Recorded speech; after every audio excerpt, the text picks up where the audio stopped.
creepy experience in the death house. You're relieved to be back on the open road. It was a strange day, but you don't have much choice except to continue traveling north to Cauldron, your original destination. You find it easy enough to follow. Why is there a big penis? Because Seamus is gay. You'll find it easy enough to follow the road, and most of the day passes by uneventfully.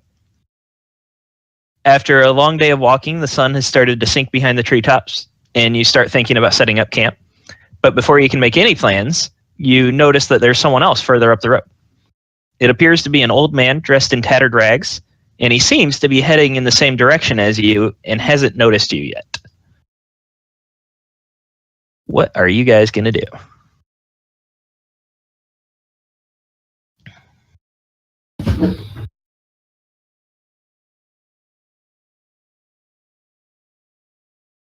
Where are we? I need to zoom out a bit. Yeah, you're up top. Sorry. It's a big map.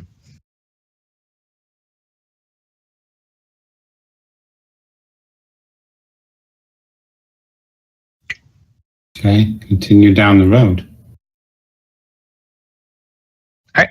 As you get a little closer, you get a better look at him. You're amazed that he's even capable of walking. He's deathly gaunt, and his back is so hunched over that it seems like he might even have an easier time walking on all fours rather than just his back legs.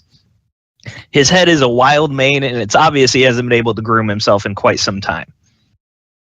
Still hasn't noticed you guys, though. I'm going to call out to him and say, hey, do you need help? Upon you calling out to him, he turns around. You didn't need to roll persuasion on that one. And he looks scared. And he says, sorry. He looks scared seeing the four of you as well-armed and formidable as you are, and says, if you plan on killing me, I won't be much sport. And if you plan on robbing me, I don't have 2 coppers to rub together.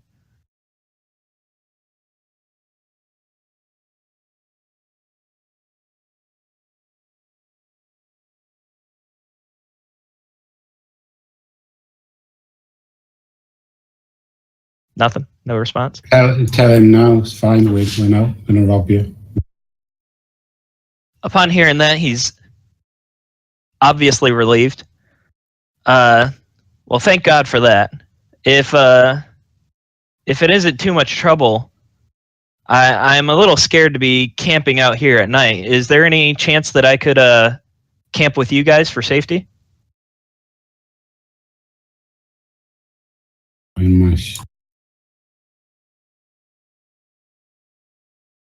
I have a feeling I might have seen this kind of person before, so I'll do a history check, see what I can remember. History tells you not much. You might want to do an investigation to see what he's like, but you don't recognize him. Or maybe an insight to see if he's being honest. Yeah, that's what I was thinking. I don't really trust random strangers, so I'm gonna. Investigation shows you that he seems to be a very average beggar. He just seems like an old man that's traveling alone. And Dan, as far as you can tell, he seems earnest. He's genuinely scared for his life out here, traveling alone on the road.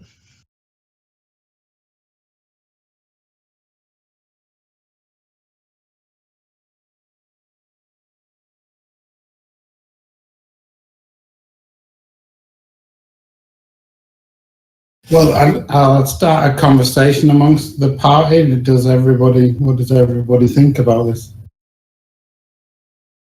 I, for one, don't trust beggars. Quan, being the horrible wizard that he is, thinks that you should move along. Mordecai, being the upright, good paladin, thinks that you should help someone in need. And if he needs protection, you guys should be the ones to give it to him.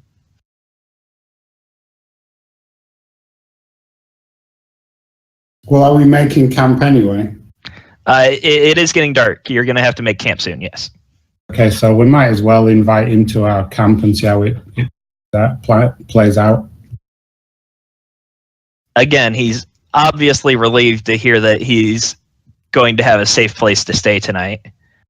As you guys start making camp, you find a decent spot, fairly off the road, but still close enough that you'll be able to find your way back. Somewhat protected. And you build a fire, you set up the tents, you get all that started. Is there anything you guys would like to do while you're making camp? Yeah, I'd like to move a little bit out of sight of the camp and hide in the bushes. You're hiding in the bushes out of sight of the camp? Yeah. Why? What's your goal? That's so I can keep an overview on things. All right, so you're setting watch for the entire night? So no one knows I'm there. You are going to have to rest at some point, though, unless you want to gain a level of exhaustion. You guys can set up a watch, like the four of you, too. Yeah. Hmm. Well, I'll hide until it's my turn to take. The elves, which I believe are Quan and Dan, they only need 4 hours of meditation. Yeah. As I was thinking. And then Seamus, the ugly bard, he would be able to take one watch as well, just light duty. Yeah. Along with Mordecai being able to take a watch of light duty.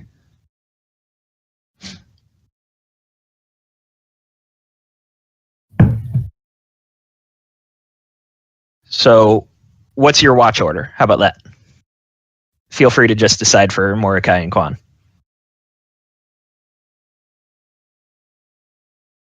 Okay. Well, I'll go last. All right. Typical fucking elf. How about you, Seamus, when you want to watch first? I'll watch third. Third. All right. So we'll say Mordecai goes first and then Quan goes second. Sound good? Yeah. All right. You settle into the campfire. You have a horrible meal of iron rations, but that's all you have on you. You spend a couple hours just hanging out around the campfire, getting to know each other. The beggar is very happy to be with you guys, but he doesn't say much. He's just hanging out and enjoying the warmth of the fire. It's obvious that he hasn't been comfortable around people in quite some time.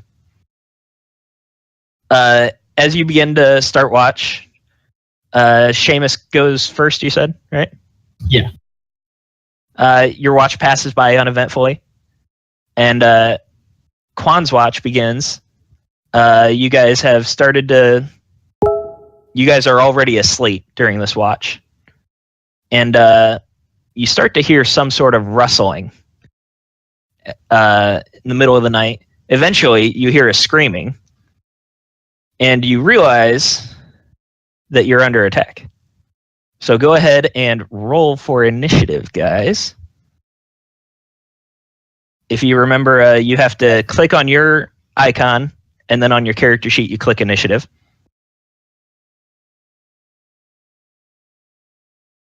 And you guys are near the tents. Fuck. I was hiding in the bush, actually. You just moved me. Well, you said you were hiding in the bush until... You have to sleep at some point. Were you meditating in the bush? Yeah, you said. Okay. All right, you're in the bush. That's fine. Oh, just a minute.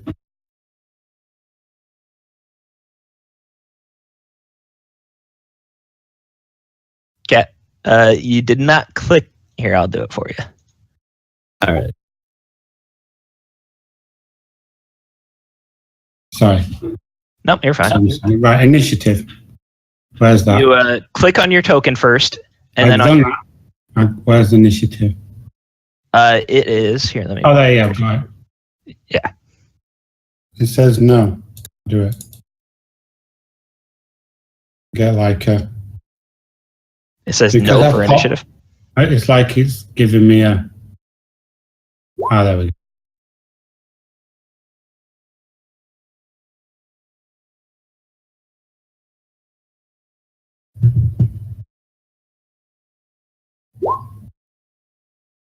Sorry, I have a couple character sheets to navigate.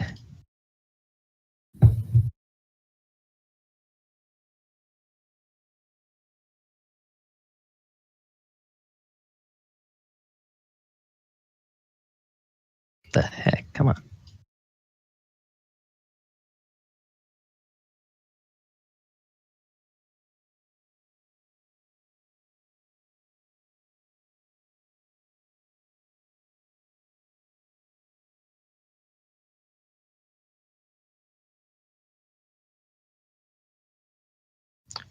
Hey, Seal, you know more about the monster character sheets. Is there a tab for initiative, or do I just roll dexterity for them?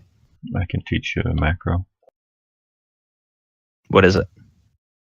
Let me go get it.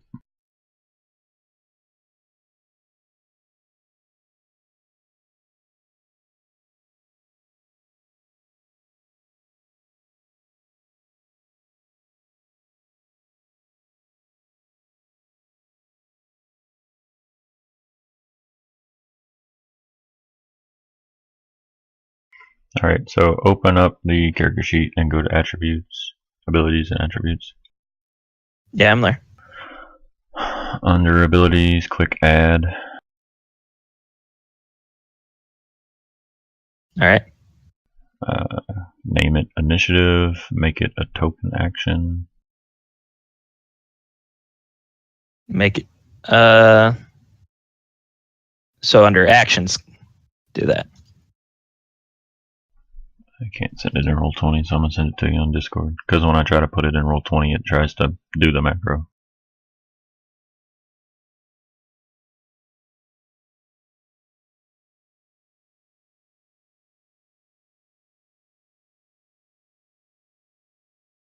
And just put that in the attack.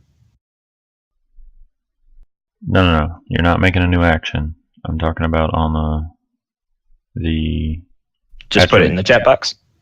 No. On the attribute and abilities tab of the character sheet. Like the far right Gotcha. Yeah, the right hand column says abilities. You'll add one. You'll name it initiative. You'll put that I just sent you into the chat box, and then you will click show as token action, and then when you select the enemy token, you'll see a little macro button that you can click and it will automatically roll initiative.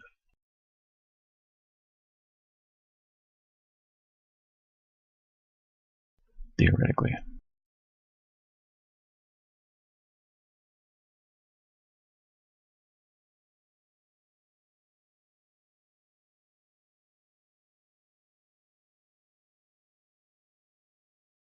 Sorry, guys. 1 second. I can also show you how to set up all the enemy attacks so that they pop up on a macro bar like that, and you don't have to have the character sheets open. You can just select the token and then do it. All right, that's not working for me because I don't have them representing a character. They're just generic enemies, so I'm going to put them in by hand. Oh, okay. Oh, see, I don't know how you have things set up, so My bad. can't take you anywhere nice.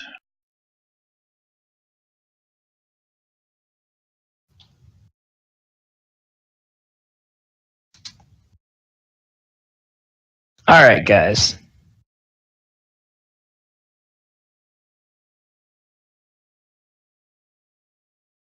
So, first things first, you come out of your rest and meditation, realizing there's a couple canine-like people. They appear to be hyenas or jackals of some sort, fused with a human. And one of them is carrying off Quan, who seems to be unconscious. So he did not do a very good job keeping watch. And the one carrying Quan is going first, and he is going to continue moving with Quan out into the distance. Unfortunately, it's very hard to see. Dan, you have dark vision, right? Yeah. So you can see pretty much to the edge of the fire there with the direction they're headed. And Quan goes next. He's unconscious. His next jackal creature hybrid is moving up.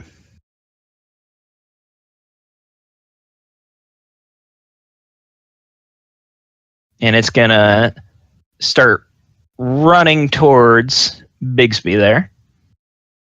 Shit. Coming out of darkness. Bigsby goes. He's going to go ahead and swing with his axe. Or his warhammer, sorry. Which is a hit. And he just delivers what would have been a crushing blow to any other creature, but this canine human hybrid just shrugs it off. It looks completely unfazed. We have another that is rushing straight towards you, Dan. I'm in stealth. All right, it's rushing towards Seamus. How about that? Technically, you have to roll stealth, but you were hidden, so we'll see. You're still hidden. I rolled stealth before the attack happened. I was hiding in the bushes, remember? You rolled Actually- a 19 on stealth, in fact. You know what? It's still running towards you. And I have a good reason for that. I can smell you. And Dan, you are up next. Okay. I'm gonna launch an unarmed strike. All right. That is a hit. And then I'm gonna go roll the damage. Yep. Another, what would have easily crumpled any other human. You get this perfect blow off right to his jaw. He should have fallen almost unconscious. He should have been knocked off his feet or something. But again, he shrugs it off and nothing happens. Okay, I'm gonna use flurry of blows now. All right. So spend in a key point. How do I spend my key point? Oh, I see. You just click down on that tab.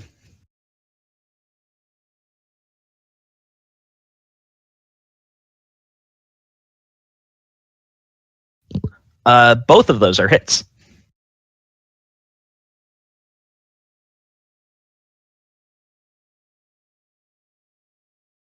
Eight and 7 damage.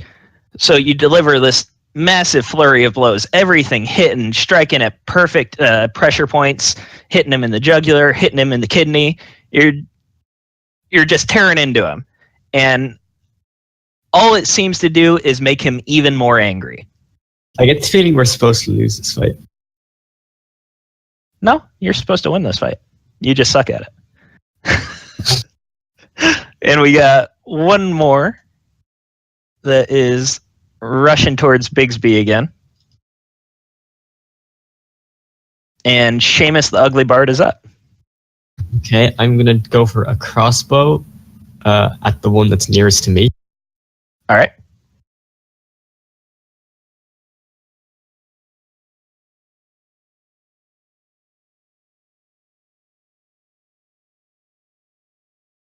Go ahead and roll for it on your character sheet. You just click on your hand crossbow. Yeah, I am, but it's telling me to rename it. Rename it.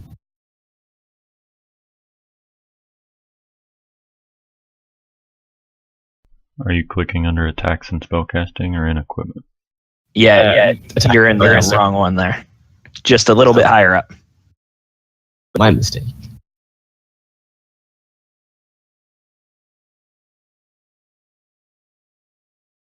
All right, we'll let you go ahead and use the roll I did for you. You managed to get a hit off. Roll for damage. Alright. Do I just click on this? Yes. 6 damage. You get a nice solid hit off. You manage to hit him right in the neck. It's going through where his jugular would be, and he's still running towards you, unfortunately. So, Seal, now would be a good time for you to roll for initiative. I can't. I don't have a token. Go ahead and roll, and I'll add it in. Jerk.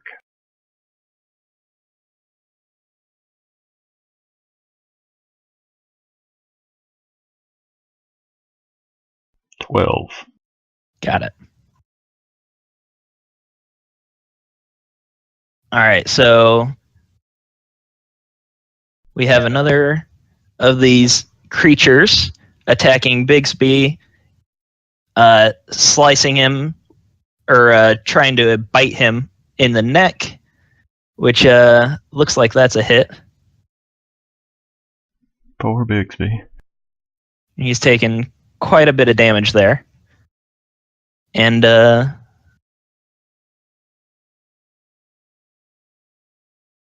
Bigsby is up next. He's going to be swinging with his Warhammer again. With another hit. He delivers this massive blow with his Warhammer right into the ribcage of this guy, and it crushes the ribcage, and it really has no visible effect. This creature is still moving. And Seal, you are up next, and you are coming in right there. So, guys, now another monster has showed up, which if you look at your handouts, you'll get to see what he looks like if you're interested in. He's this huge reptilian creature. He's humanoid-sized. How tall are you, Seal? About 6'5". 6'5". So this massive reptile is coming into the scene, just rushing on. And what are you doing? I'm going to come lumbering up to about right here, and I'm going to shout out, "You've got to hurt him with silver." And I have like a bundle in my hands, like a cloth wrapped around a bunch of stuff, and I'll unfurl it, and I'm going to toss a short sword towards, I'm guessing this is a paladin here. Yep, that's the pally. And then a dagger towards this here bard. All right, we'll count tossing both of those as the same interaction action. Sure, and that's going to be my turn. You still get an attack after an interaction, though, don't you? I've never heard of interaction, so sure, I'll make an attack. I'm gonna, since there's two on the paladin, I'm going to shoot the gentleman closest to me there. All right. Probably gonna miss. That's it? And so I load me up a silver arrow and fire a shot off at him. As your arrow pierces his chest, there's a bit of a sizzle and a slight burning, and it obviously has done a great blow to him. And Seamus, the one near you, keeps barreling towards you, and he is going to attempt to bite your jugular. And I believe he hits, right? Yeah. So go ahead and take 3 damage. If you remember, you click on your token, and then the red circle is your health. Yeah. Let me just... Dan, you have one coming towards you that is attempting to do the same thing. And I believe that's a hit as well. So go ahead and take 5 damage, and then you're up, Dan.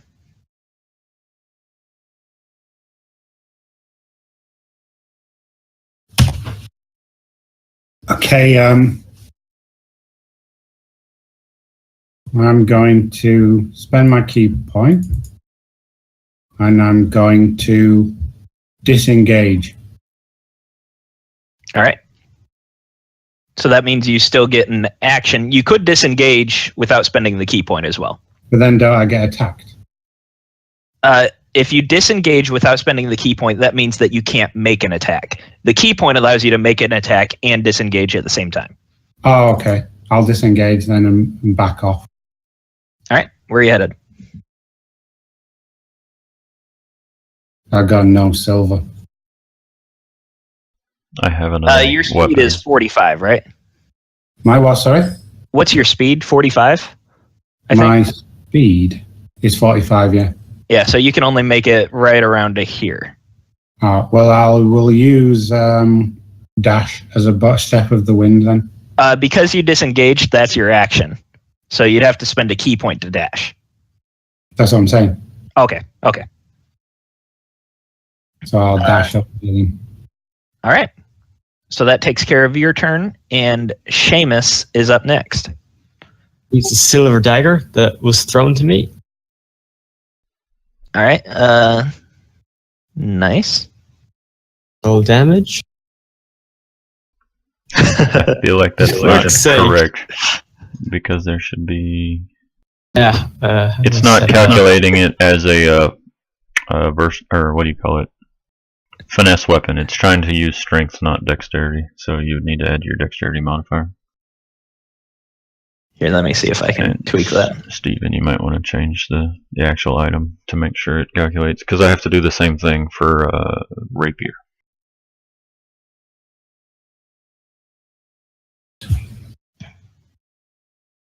Dagger does 1d6. How much does it do?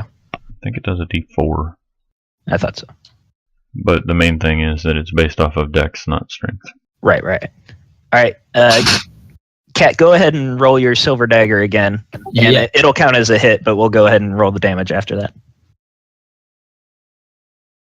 There you go. You got your dex added in there. You still rolled a 1. So you managed to get a swipe off. You cut a nice gash along his chest, and again, you hear this satisfying sizzle as the silver starts to burn into its flesh. And then we have one more of these baddies going after Bigsby, who again is hitting. Bigsby is going down quick, guys. And that brings us back up to the other one attacking Bigsby, who misses. Advance the turn order, yo. That make you feel better? I didn't actually know where we were at. Sorry. I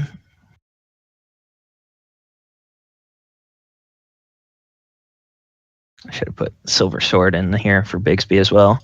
That one does 1d6. Correct.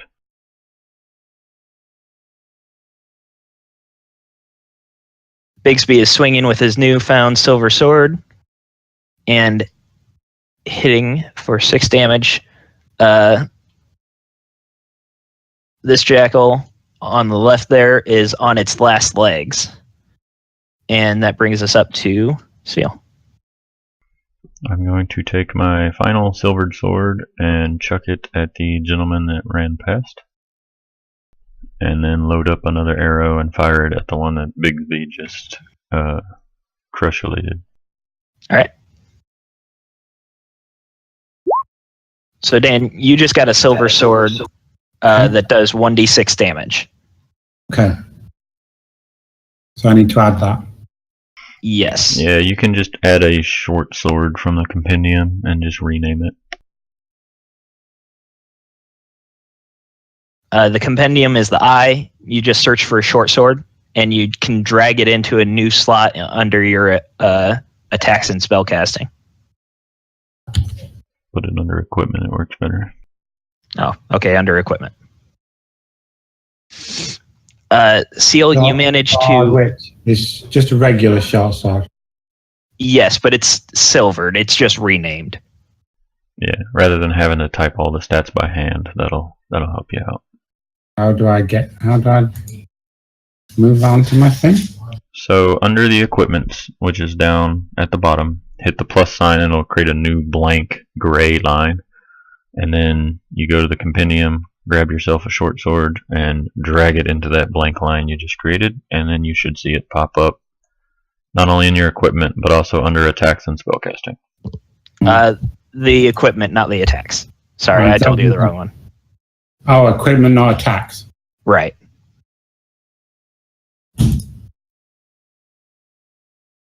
You can I'm having technically put trouble it because under. I think it's because I've got it in a different window. If you popped your character sheet out of the window, it won't work. You'll need to close your character sheet and open it in Here, the I got it Roll20. for you, Dan. There you go.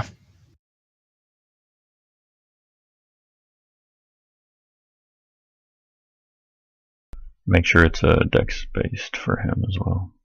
Unless he's a strength monk.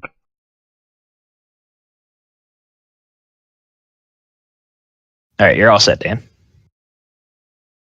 So now you can click on your short sword and your attacks. So I'm going to move to there. Okay. And I'm going to attack the one. That one actually just died. Seal just killed it. So you can keep going. Sorry. I'll move all the way to there and attack that one then.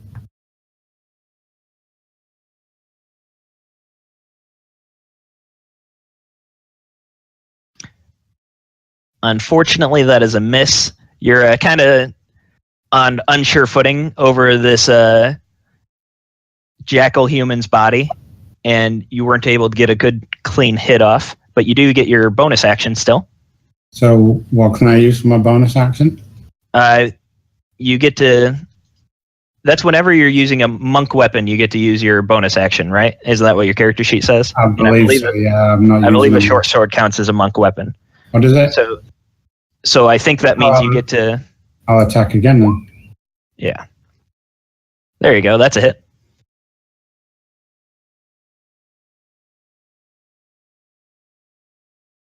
You get a nice satisfying hit off. You actually cut off one of his arms. Again, with a sizzle, the wound kind of cauterizes itself because of the silver burning away. There you go.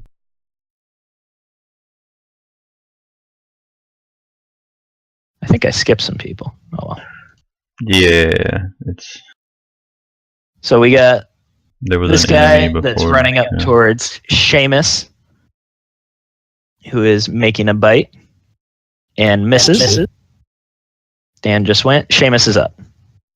I'm gonna attack them with the silver dagger, the one directly next to me. The one you already hit? Yeah. That is a miss, unfortunately. Shit.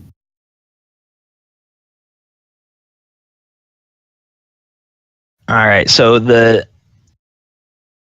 jackal that is missing an arm is attempting to bite Dan.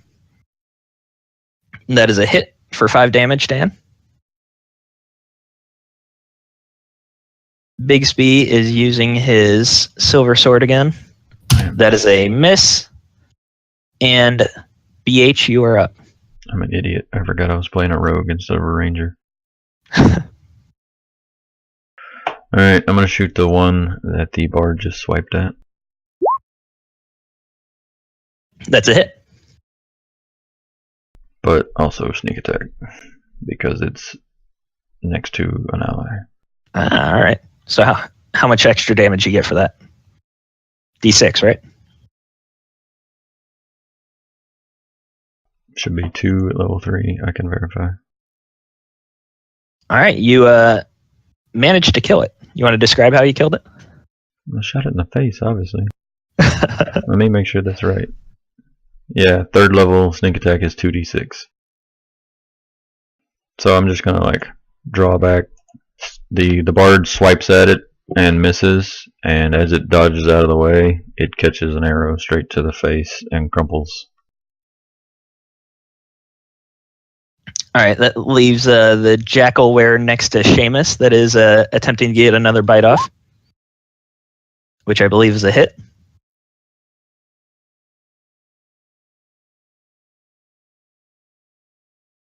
For 3 points, Seamus. And then Wu-Tang Dan is up. Okay, I'm going to 2 shots. Well, I'll do 1 and then another if I need to. That is a miss. That is also a miss, unfortunately. Okay. It's okay, man, Seamus, you got this. here we go. All right. Wait, didn't you miss Thingy's turn? Whose turn? I've had 2 turns in a row and he didn't go. No, the other guy died. You're talking about the paladin and the other guy. Murk went. I had him go before a bounty hunter. Okay. No, you didn't. I attacked that last time, and then I've just attacked it again. Last time I hit it, Mordecai didn't do anything. Typical Mordecai, really. Oh, I thought I did. No, Mordecai didn't do anything. What the Sure. heck? I was even using the turn order. All right, Mordecai, silver sword, and misses. So now Seamus is up. Okay. All right.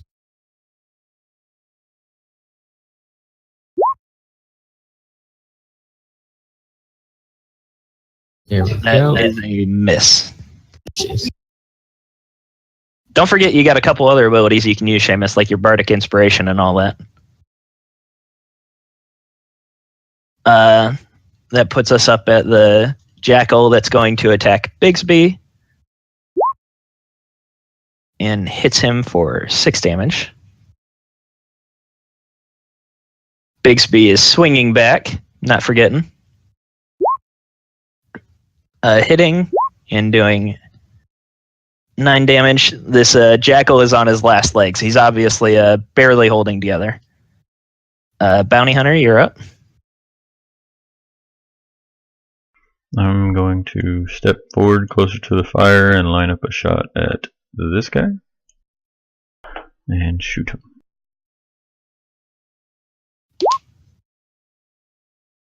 That is a hit.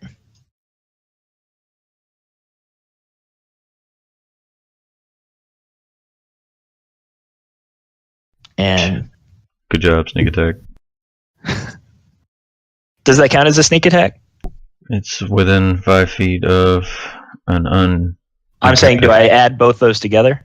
Yeah, no, I went in and added it so that I don't have to manually type dice. So the bow does 7, and if sneak attack applies, it does 1. All right, so 8 damage. That's still a good hit on him. You sunk your arrow right through his neck. And he is going to swing again. The bard's taken 5 damage there.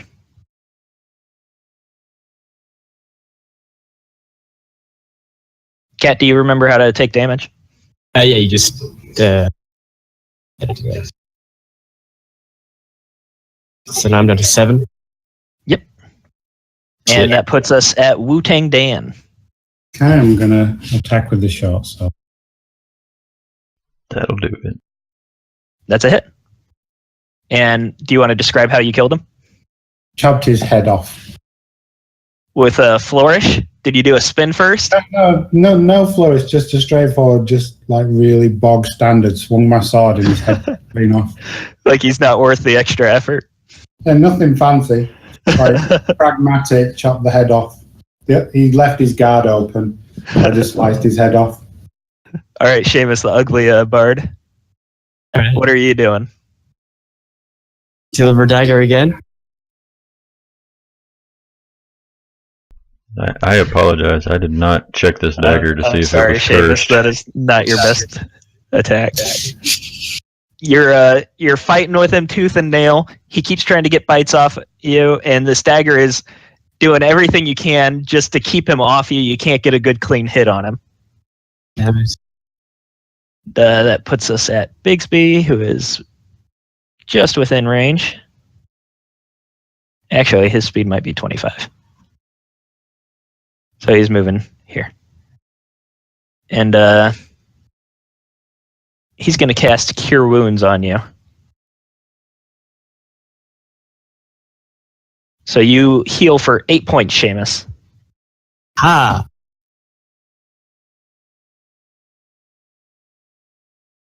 Actually, I'm not sure if he's still supposed to have Cure Wounds or if that's left over from being a cleric. What is he, a level 3 paladin? Yeah, I don't think he has any. He doesn't have cure wounds.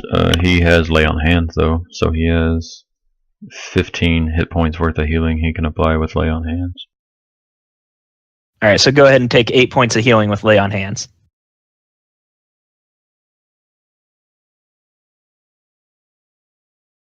And Bounty Hunter, you're up. Yeah, it's Paladin level times 5. Well, I am quite done with this guy, so I'm going to attempt to end him. That's a hit.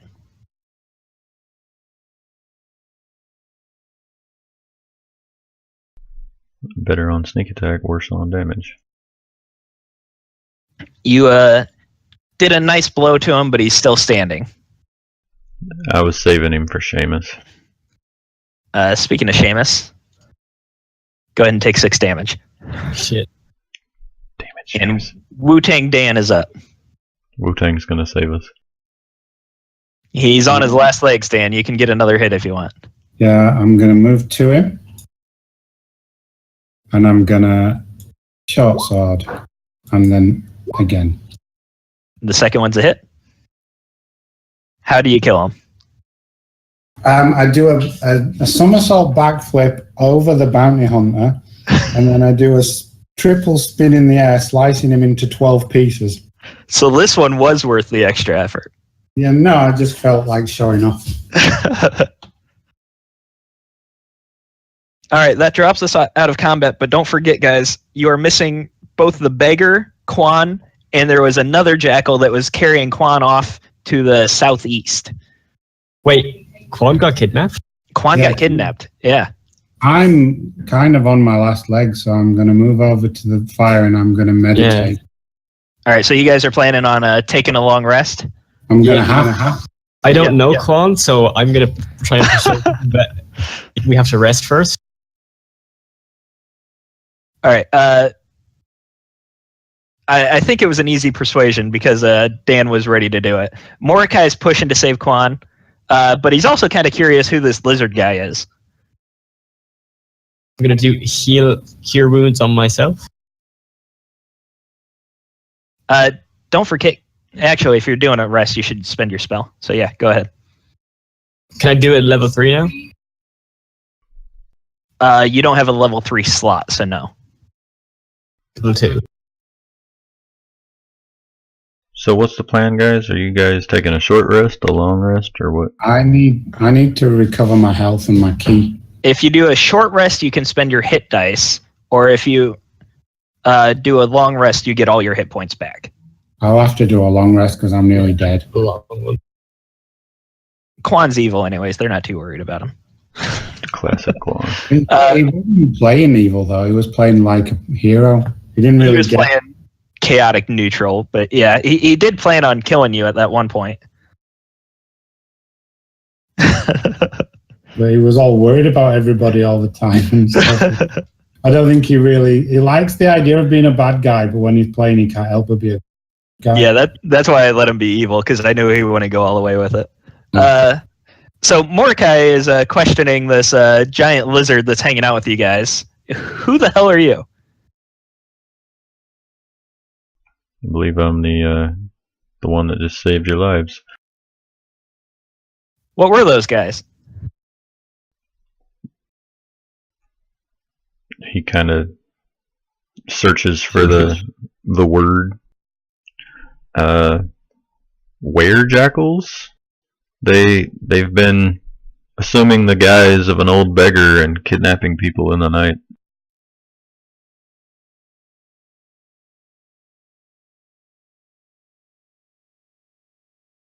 Well, my character's bloody beaten, exhausted, and just laying there listening. Well, Mordecai looks to you guys and says, I understand that we're wounded. I'm fine healing up, but we need to go save Quan. Time is of the essence. You wait too long and he could end up as dinner. I mean, I don't really care what happens to him. You don't care? I don't know the guy. Yeah, I mean, either he ends up as dinner, or if I go now, I end up as dinner. So I'm staying until I'm back. Yeah, same with me. I'm staying here. Either we can risk him getting killed, or we risk all 3 of us getting killed. So I don't have another fight in me right now. I'm spent. I have no choice. I'm not going anywhere. Well, we could take a short rest and everyone could use some hit die to heal up. Or, I don't know how much juice. I don't know how much damage each of y'all took. So I don't know whether. I've only got 6 hit points left in total. I'm nearly dead. What's your max? So my max is 16. Okay. So you plan on sleeping. Do you guys want to set up another change of guard? Watch schedule again? I'm going to meditate for 4 hours. I can take watch. How bad is the paladin hurt? I already healed him because I was planning on you guys taking a long rest since you guys said you were. I don't only remember. Okay, 4 hours that's fine. So, all right. I could take a long rest and the rest of you could take a short rest because my long rest is only 4 hours. Yeah, that was my next question is what race is the bard and the paladin? The bard is human. He's going to want a long rest. Okay, so we need 8 hours if everyone's going to heal. All right, so Seal, you said you're taking watch since you're pretty healthy? Yeah, I'm fine. I can take the first watch, no problem. In fact, I can take a 4-hour watch, and then if once the monk comes out of trance, take a 4-hour watch, and then I'll take watch after that. All right, so first watch goes by uneventfully. You do have a little bit more trouble resting after knowing what is out in the darkness, but you manage to heal yourself up, Dan, and then you come out and take your watch, and again goes by uneventfully, and it is now morning. And waking up, you discover that the tracks left by the jackal are still fresh. Because of the extra weight of carrying Quan, he actually left an easy trail to follow. Okay, we'll follow the trail. Yes. Cat, go ahead and heal yourself. All right. There you go. All right, so I'm gonna do a musical performance for everyone to get their spirits back up. Song of Rest, you can do that during a short rest. No, you're just doing it for fun. You follow the tracks for about a half hour to an hour. It's really not that far away. It's kind of scary how close this lair is. You end up coming towards this rocky cliff face, and let me move people over here. Before I move you over, just so you know, this map is pretty ugly, but it's gonna do. It's not as good as the last map, guys. You come up at this cave entrance, but as soon as you come towards the cave, you realize that there are 2 massive double doors directly inside the cave. The exterior seems natural, but as soon as you get closer, you realize that this has obviously been carved and crafted. All dark. Top left. Yeah, I zoomed all the way out and it didn't click until I scrolled. So what would you guys like to do? The tracks lead directly to this door. I'm going to... But just shout down into the cave. The door looking for any kind of mechanism. All right, go ahead and roll investigation. All right, you're searching the door, and it appears to be a completely normal door. There are actually 2 handles carved in to the door that you can pull outward towards yourselves. And as far as you can tell, there's no mechanism. There's not even a lock on this door. I'll pull the handles in. All right, you open the door, and you see this entrance here. As you open the large doors, you find a small room that leads to a hallway that curves to your left. The floor is beautifully polished marble. The walls are smooth stone, perfectly carved into the mountain. There's an elegant rug that lies on the floor, decorating the already ornate entrance. And in stark contrast to the welcoming interior are 2 large magical runes glowing on the marble tile in front of you. Their foreboding presence is the only clue that you may not be welcome.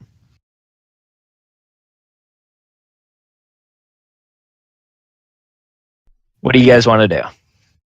I'm gonna say they took the wizard, right? So we don't have somebody that's good at runes and stuff like that. I'm gonna shout down so if they can hear me. Attempt. You're gonna shout. Give us back Claude, you beasts. Your voice echoes through this chamber, and as far as you can tell, nothing changes. I'm going to make an acrobatics attempt. I'm going to try and flip over the runes without causing them to explode or anything. All right, so you can stand here, and I believe... Oh, yeah, you easily did that. Even, with a running jump, it's no question on him. Yeah, so you're good. You made it to the corner as nothing happened. You land satisfied. It's a jump you've made 1,000 times, and you're perfectly fine. I don't know a damn thing about runes, but I'll take a look. You want Arcana? That would be Arcana, yeah. You don't know much about runes, like you said, but you can tell that this is some sort of warning symbol. Whether it's stay out or stay away, you don't know, but it is definitely meant to ward off strangers. Would I know if I could, interrupt the rune? If I erase part of it? Or is it carved into the floor, or is it drawn on the floor? It's glowing on the floor. It's not necessarily carved into, it's just, it appears to be light coming straight out of the floor. I will attempt to jump over it as well, I guess. Alright, where are you trying to jump to? I'm gonna... I don't know, the carpet scares me, but that's just my years of playing D&D. I'm gonna back up, and I'm gonna just give a running jump here. Alright, go ahead and roll. You want athletics? Athletics, yeah. Don't worry, guys, I'm great at athletics. You still managed to make the 5-foot jump. It's not a hard jump to make.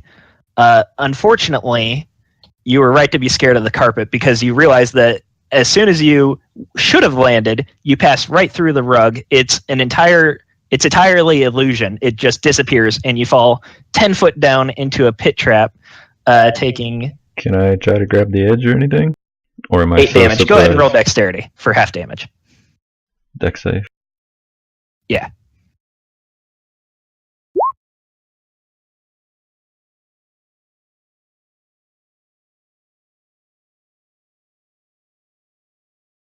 From inside the pit, you hear, "Don't worry, I found the trap." Alright, I'm gonna do an athletics roll to jump over the pit. Did you roll dex? Yeah, I rolled a 12. It didn't show up for me for some reason. Oh, there it goes. That was not enough. You managed to land at the bottom of the 10-foot pit. Go ahead and mark off 8 points. Cat, you easily make the jump. And Mordecai, he's just going to walk around.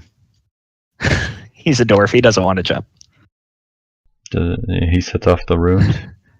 Nothing happens when he walks through the runes. What a jerk. Can I jump up and grab the edge of this pit, or do we need to start figuring out ropes? It's 10 foot, so you'd have to make an athletics check. Or acrobatics, your choice. Well, I could assist because I've got acrobatics, so I could help come down and get him out. He helps you, so roll with advantage. There you go. You managed to get out of the pit just fine. Alright, you soon find yourselves standing in front of another similar pair of runes. This time, they glow a fiery red, and looking closely, you would swear that you see a hint of steam rising from them.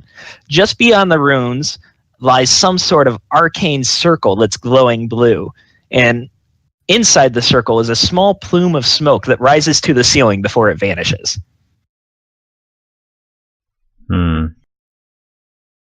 Alright, stand back, everyone.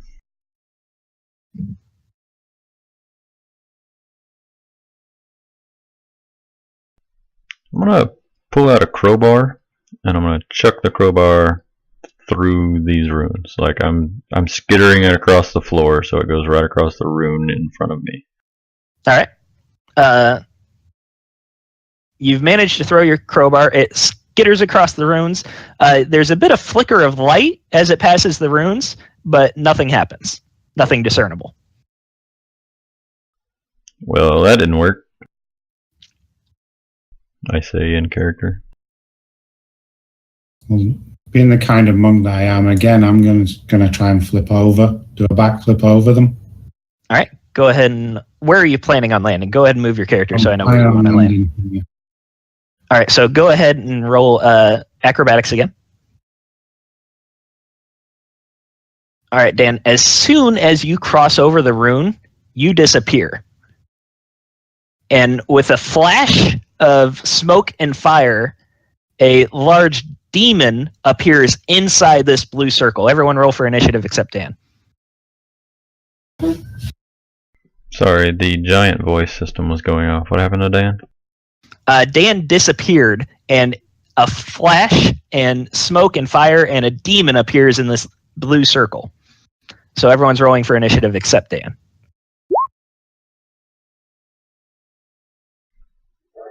I'll be right back. I'm gonna try and figure out why the warning system's going off. Warning system, that's not good.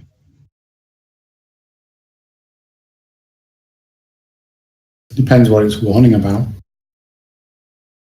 If it's a warning system to alert you when people are bringing cheesecake, that's probably a good thing. That's a good thing. Kat, did you roll initiative? Not yet. It will now. Go ahead and click on your character and roll initiative for me. I'm back. Everything okay? I don't know. It keeps going off, but I can't understand what it's saying because every speaker's going off at the same time.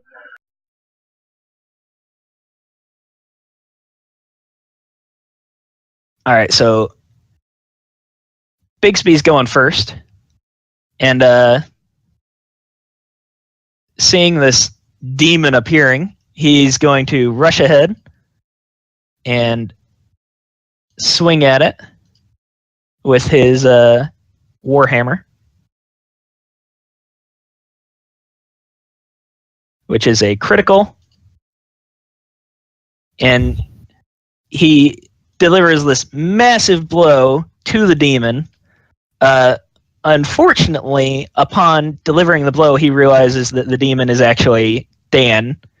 Dan, you were transported and turned into a demon, and you have now taken 14 damage from Mordecai. No, sure. Okay.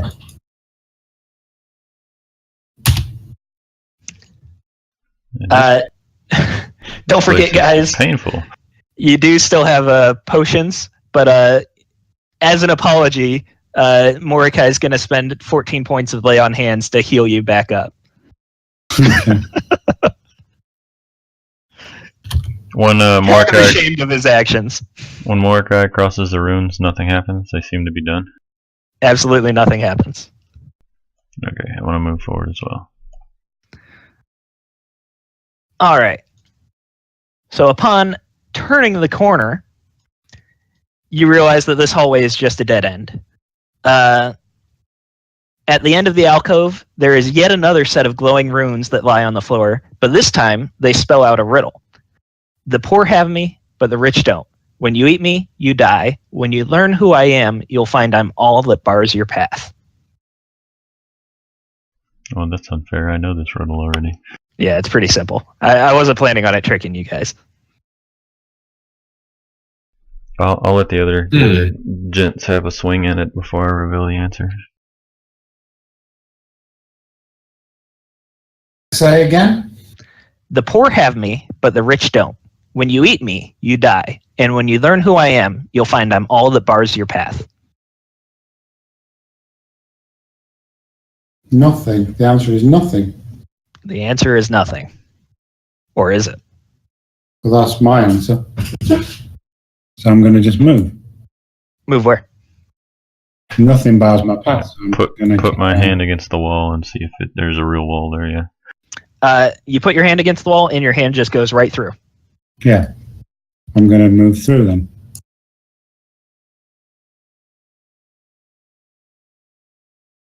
Oh, lordy. You enter a lush, open-roofed garden with an old gurgling fountain. To the left are 3 huge statues, the center of which is a seated woman with a stern look on her face, and flanking her as if to protect her are 2 lions coiled and ready to pounce. There are fruit trees loaded with fresh fruit, and between the trees you see 2 beautiful humanoids, one female elf and one male human. They're wearing silky gowns and have metal collars locked around their necks. They don't even appear to see you enter. The human is just scrubbing the floor furiously, trying to wash it, and the woman is pruning the fruit trees. I cannot honestly tell if she has a shirt on. She's supposed to. What's our door situation? Is this a door down here? You have a door to your left. Ahead of you is a curtain that appears to lead to another hallway. To your right is another door, and next to the curtain there is another hallway that you can't quite see all the way down. Okay, I'm going to move to the curve and just peek through. Peeking through, you see what appears to be a dining room.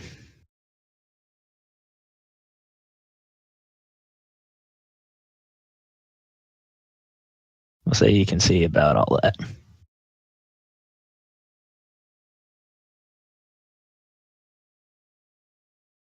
What do you see?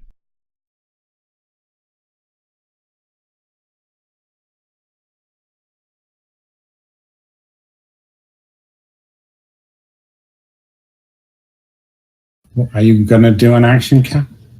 Oh yeah. I'm gonna do a history check, see what happens. What are you trying to know the history of? Trying to see if the figure on the chair is at all familiar to me. Okay. I don't know how to whisper back. I reply, it's a appears to be a dining room. Kat, you are well versed with history of statues, apparently. And as far as you can tell, this is just some random figure. It might have been a past ruler that wanted a figure carved of themselves, or it might have just been someone commissioned the statue. It doesn't appear to be any major historical figure.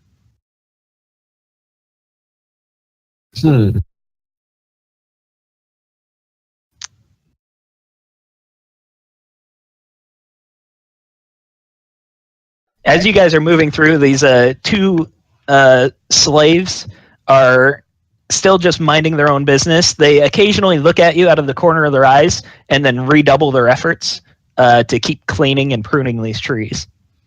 Yeah, I'm not interested in the slaves. I imagine getting anything useful from them. I'm going to call out to the slaves. I'm going to move past the curtains and see if I can see a little bit more of this room. All right. Kat, what did you say you're going to call it to the slaves? I'm going to try and get them to tell me what this place is using persuasion. All right, go ahead and roll. What specifically do you say? What can you tell us about this place? What is it used for?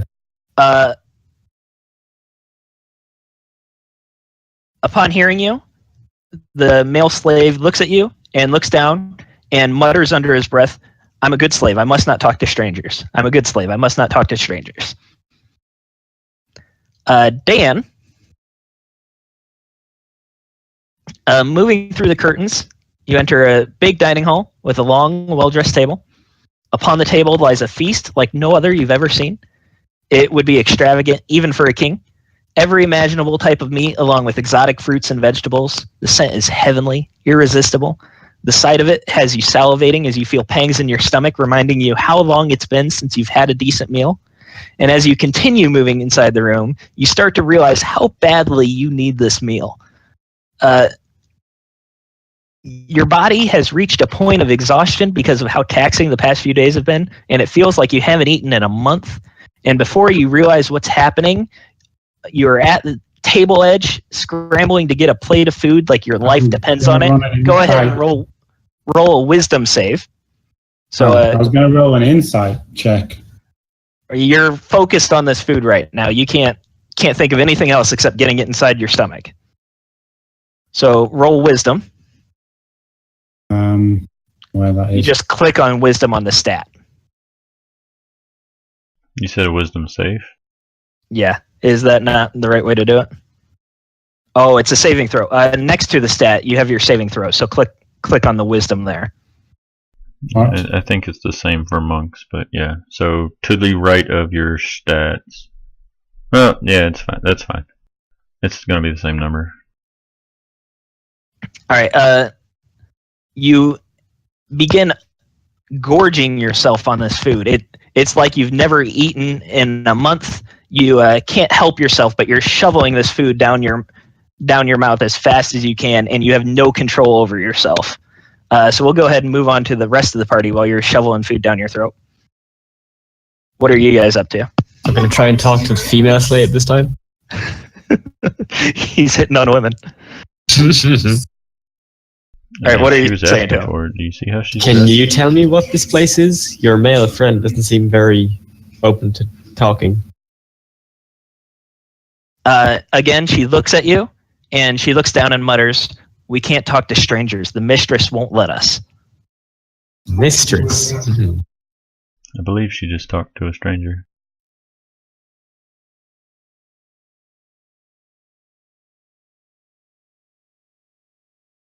Alright, well, knowing Dan is gone, I'm gonna come to the curtains. Alright. Are you going through? I'm looking through to see. You look through, and you see Dan just shoveling this food inside his mouth. It looks good to you, but you haven't quite felt the same urge that he has. In fact, it just looks kind of odd that he would start eating so much at this time. Like, you had breakfast this morning. Why is he freaking out now? I mean, I don't know how Dan rolls his life, so maybe that's what he does. I'm gonna kind of sigh and turn to the two behind me and say, your friend seems to have found himself some food. And I'm gonna like hold the curtain open so that they can see.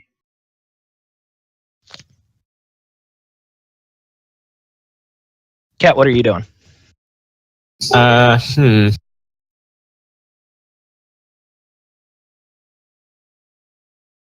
walk over to Dan and All right. As you start walking in the room, you start feeling the exact same urges. And Mordecai, the paladin Bigsby, is following behind you. And you need to make a wisdom save as well. Okay. Oh? The wisdom. It's under your proficiency bonus towards the top left. Okay. All right. Both Mordecai and Kat realize that there is some sort of enchantment on this food that makes you want to keep eating it. You don't know anything else other than you feel compelled to eat it, and it's taking every ounce of willpower you have to resist it. And Dan is still shoveling away food. Smack him upside the head. Yeah, can I do a strength check to just smack them? Yeah, why don't you two make opposing athletics check? Smack me. Make an athletics check, Kat, and then you too, Dan. Because, Dan, you are physically fighting him to try and get towards this food. You're not throwing blows, but you are doing everything you can to keep eating. Just give him a slap. All right, so... That's funny. How do I handle this? All right, we're going to say that you managed to restrain him because Mordecai's helping you, Kat, so you got advantage. You managed to pull him back a little bit. Mordecai's helping you pull him back. And Dan is still trying to go towards the food, but Dan, roll another wisdom save to try and regain control. So Dan is just uncontrollably going for this food, and he's still fighting you guys. So what are you going to do? Hit him like I have in my hands, so I'm just going to hit him. That would be an attack to hit. Oh, so should I do an athletics check then? No, it's an attack. Whatever you're hitting him with. Where's my fists? Can I hit him with my fists? It would just be a d20 plus proficiency. Yeah, go ahead and roll plus a d20. strength. Try and pull me back. Why are you beating me? All right. What's your AC, Dan? AC 14. Armor. Well, remember he has to add strength to that. Yeah. Strength What's your is- strength? It's My 1. strength is 15. Your strength is 1, Cat? Yeah. All right. So you managed to hit him. Go ahead and roll a 1d4 for damage. Yeah, 1d4.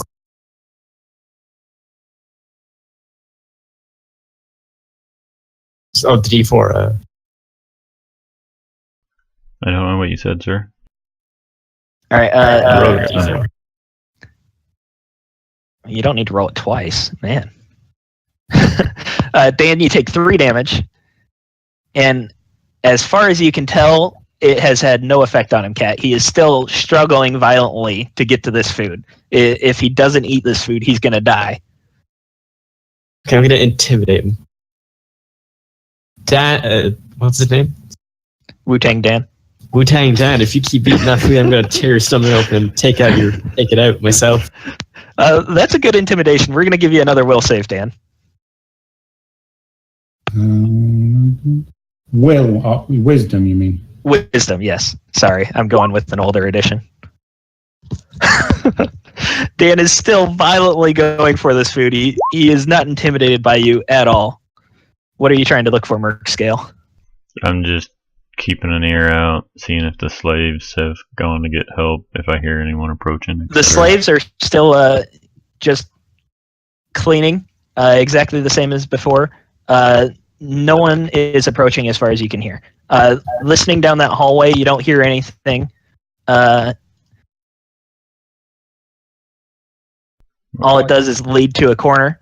As far as you can tell, there's no noise coming from down there. Although you do detect a faint odor that does not smell pleasant. If I wanted to force feed him the vial that I have from the last adventure, what check would that be? I would say that would be doing athletics checks. Could Mori attempt to pull me away from the table? They already pulled you away from the table. You're not still eating, but you're trying to get to the table to eat. Away from the table. Grapple him and drag him. All right, so Kat, go ahead and make athletics, or here we'll say Maury's going to make the athletics since he's the paladin. 18. Go ahead and roll athletics, Dan. Or Or strength saves. Or acrobatics, whatever you want. Any of the 3 would be fine. Alright, so they're pulling you away, and you manage to slip away, and you're running towards the table again to start eating again. So they have to come back towards you, chase after you, and I want to smash his head against the table. What would that be? Oh my god. that would be athletics again. All right, Dan, roll athletics or acrobatics to avoid his head smash. All right, take 1d4 damage. Here, I'll roll it. 4 damage, Dan. We just healed him. All right, so Dan's head is smashed against the table, but really he's fine, even and he just, with his head being pressed against the table. What's the next step, guys? What's your plan? Mordecai kind of gives Kat a horrible look for smashing his head and says maybe you should pull him away from the table again. Okay, I'm gonna do a charisma Another athletics. check, maybe. One more for you, Dan, to resist. All right, they managed to pull you away from the table this time. Safely this time. How far do you guys want to pull? Pull him back behind the curtain. All right, you get him behind the curtain, and he starts to regain his senses. Dan, you don't know what came over you. You just know that you had to eat. There was no other choice. Dan, go ahead and roll a Constitution save for me.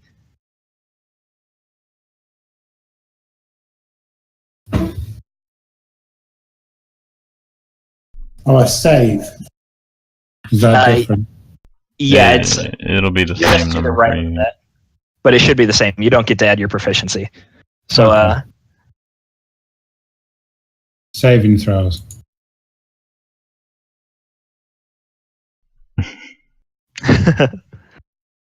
all right.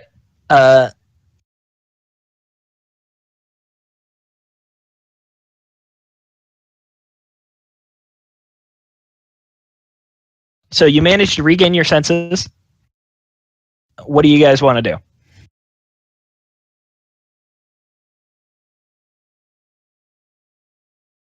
Sorry about smashing your head in. Mordecai is going to attempt to lay on hands again to try and heal you, but he only has a point left, so go ahead and take a 1 hit point.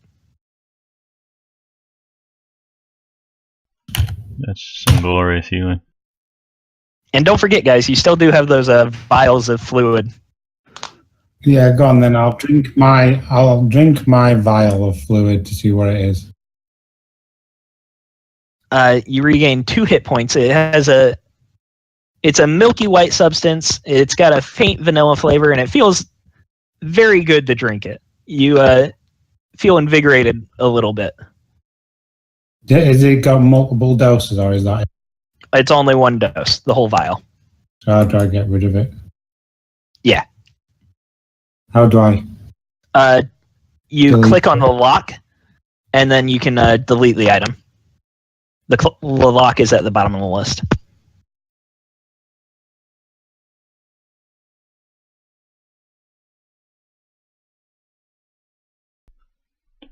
The giant lizard guy is going to approach the uncooperative slave and simply say,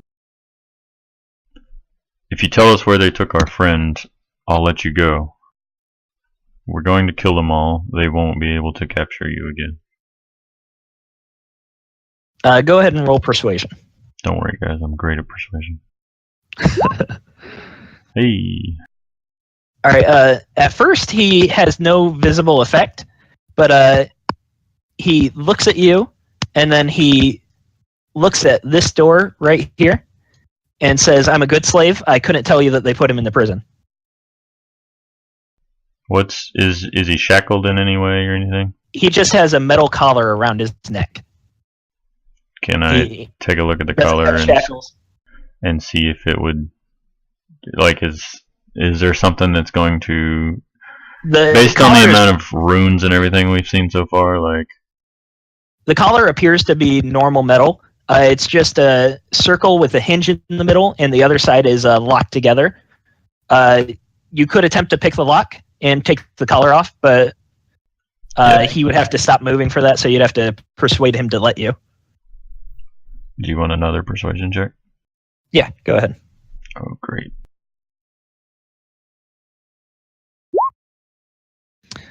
You reach towards the collar, and he moves away. "No, I'm a good slave. I leave my collar on. I'm a good slave." I will take out my thieves' tool and show him. I'm going to say I'll move and try and help restrain while he does the lock. All right, so do athletics or acrobatics to try and restrain him.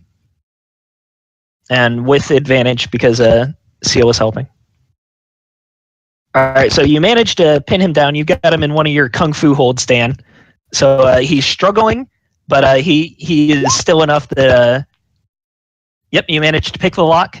The collar falls right off, and as soon as it hits the floor, you let him go, I'm assuming? I point towards the door. As soon as the collar hits the floor, he reaches down, picks it back up, and starts to put it back on. Nope. I'm going to stop that from happening. What do you want? That would be athletics or acrobatics, like grappling. I think grappling is only I'm- athletics for the attack. It's ath or acrobats Okay, then to athletics. I'm defend. still helping. All right, you managed to restrain him again, but he's still trying to put his collar on. You I want to. can't quite get through to him that he No, I want to shouldn't have take the the. collar on. I want to take the collar away from him. All right, you take it away, and seeing that he cannot get his collar back, he starts to become panicked a bit. He's I lock the obviously collar. worried about something. You lock it. Yeah, I lock I'm the. gonna ask him, what's he so worried about? I'm a good slave. I need to leave my collar on. Why are you taking this from me? You're gonna get me in trouble. I'm a good slave. Oh, we're all gonna like persuade him to get out of here. Cat rolled a 20 then because you're helping him persuade. He looks for a moment at where he knows the illusionary wall is to get out, and he thinks about it, and then he tries to go back to scrubbing the floor. I'm a good slave. I can't leave. Why would I leave? I'm a good slave. And he's starting to become increasingly agitated at the pestering. I'm stealing his guy's collar then. These guys. Knowing that he can't fight you guys, he just continues scrubbing the floor, and he's pretending to ignore that you have a collar, but he's obviously like looking after you, like waiting for you to drop it and give it back. Nope, I'm following Dan. I say, like, forget these guys. They're a lost cause. Let's go investigate this prison. All right. As you guys move past the fountain, just so you know, you got a little glint of something at the bottom, but you can keep moving on if you want. Yeah. All right. So you open the door. You are opening the door, right? Yeah. Fearless leader Dan.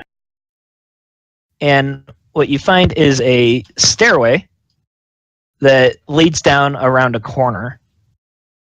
It goes down just about 10 foot, not too far. Okay, so we move down. See what's there.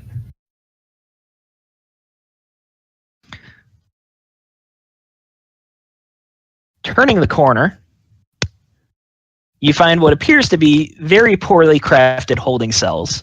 The poor quality of the wooden contraptions is in stark contrast to how the rest of the complex appears. The room itself seems as if it's never been maintained. The marble floors are cracked and scratched, and there's a fine layer of dirt and dust covering the area. The room is a dead end, and it's lit by 2 torches at the far end. Inside each cell is a pile of straw, presumably meant to be a bed, and it's a safe assumption since there's a motionless body lying on one of them. Okay, investigate the body. All right, the cell is right here between these 2 pillars, and it is locked. It's right here. So you would have to try and pry it open with strength or pick the lock. Okay, can I not do an unarmed strike and try and break the lock? I'm like standing right next to you with my thieves' tools out that I just used to pick the lock on the collar.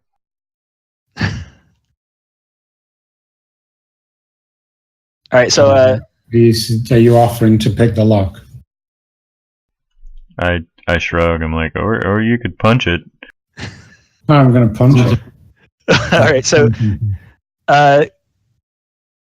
we're gonna say it's an automatic hit. Go ahead and just roll damage. All right, so it's a wooden door, wooden bars, but the lock is metal. But your unarmed strike manages to break the wood that's holding the lock, and it splinters enough that you can shove the door open and go inside. Okay, now I'm going to investigate the body then. I'm gonna shrug and put my thieves' tools back in my belt pouch and get my bow back out. You don't need to roll investigation. You're just searching the body. It appears to be a female elf. She's wearing some sort of leather armor, so she looks like she's well traveled. She has a scabbard, but there's no sword in it. And on her body, you find a soft leather pouch that is containing 16 silver pieces, and it holds 3 vials similar to what you just drank. Okay, well, I'm offering to share everything out amongst the group.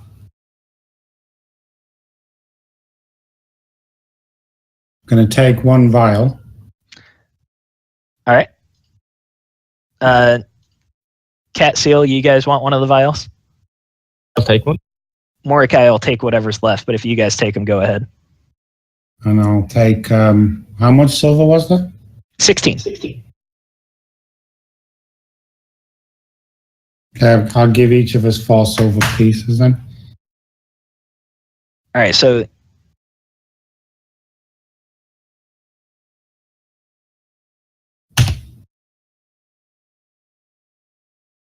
Paladin took one of the vials. Bard took one. You listed it in your inventory, right? And then Dan took one. It's been a while since I've had any silver in my pocket. What did you say you were doing after that, Dan? You split the I'm gold? giving everybody 4 silver pieces out of the pouch. All right.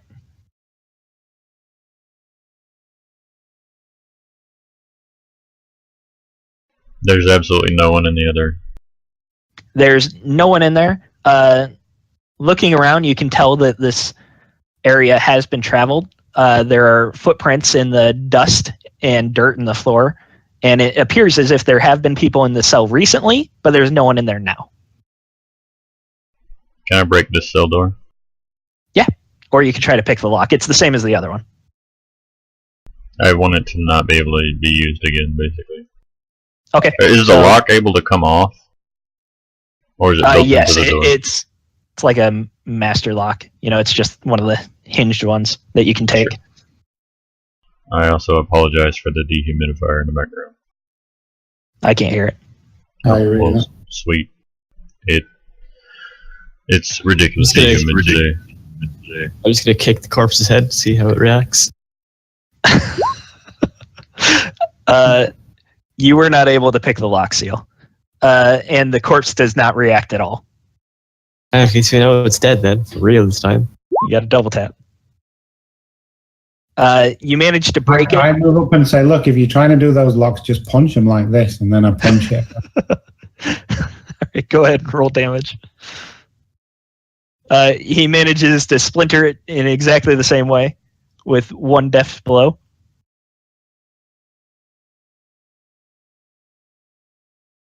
All right, what are you guys doing now? Moving back up the stairs? Yeah. All right, Yeah, Paladin's following the lizard guy. Yeah. Our slaves are roughly the same, I'm guessing. The slaves are in exactly the same spots doing exactly the same thing. And what's this I hear about a fountain? Getting closer to the fountain, you look in, and the bottom of the fountain seems to have hundreds of gold pieces. They're just littered around, almost like a wishing well, except whoever uses it must be very rich.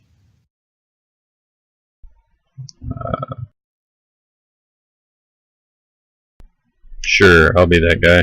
I will reach in and see. I'm worried about this. I'm going to try to take persuade you not to what do kind it. of roll can I do to see if I think this is a trap? For the fountain, Yeah. that would be perception or investigation. Perception. As far as you can tell, it appears to be a normal fountain, but there does seem to be something off about it. You get a sense that it's not quite right. So I'd say, look, I don't think that fountain's quite right.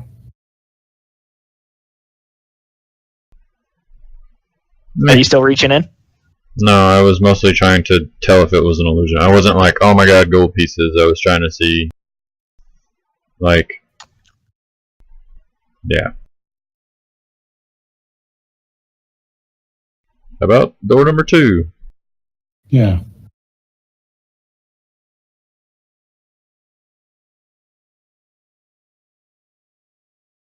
You open that up to find a small hallway that curves and appears to open into another small room. Okay.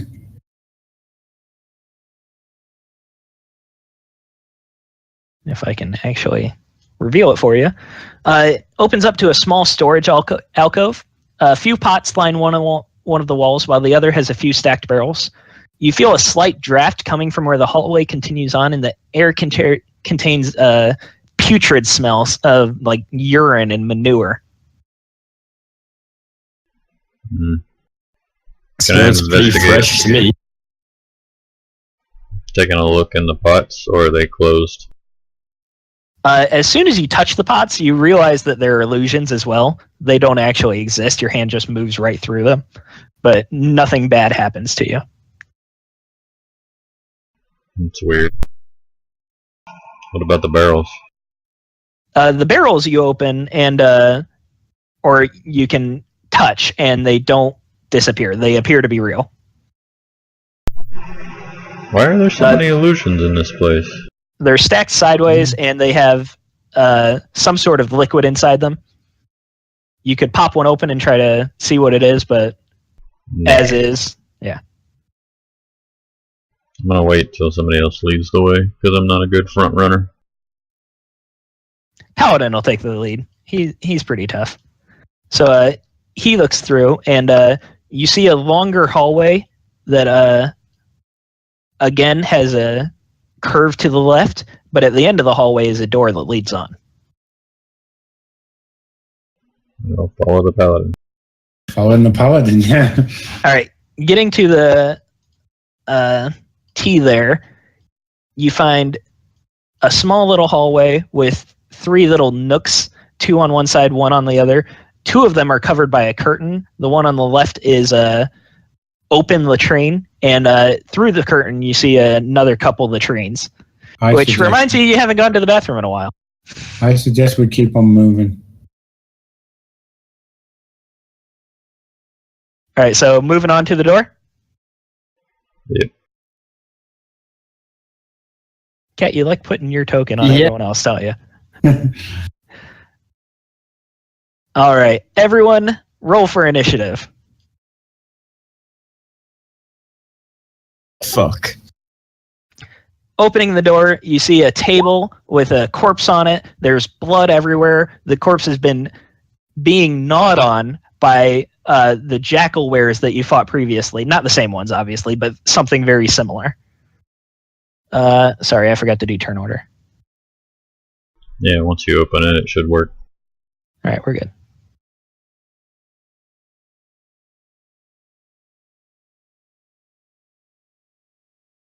Initiative there.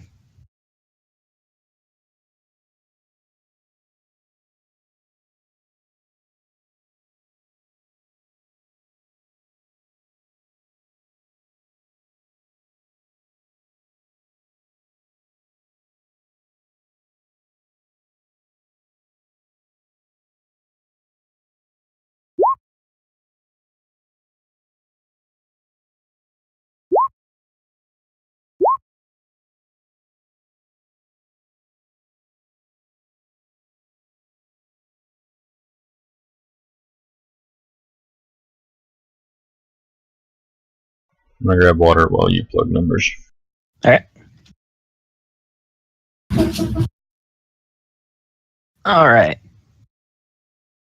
So we're starting off with this guy right here, who is going to move to the corner and try to slash at Bigsby with his scimitar. Which is a hit, dealing 6 damage. And Seamus the Ugly Bard is up next. And you can move through your friendlies. Okay, I'm gonna try and... You can't stand on them, though. You can just move through them. Just gonna shout at the jackal wares for now. All right.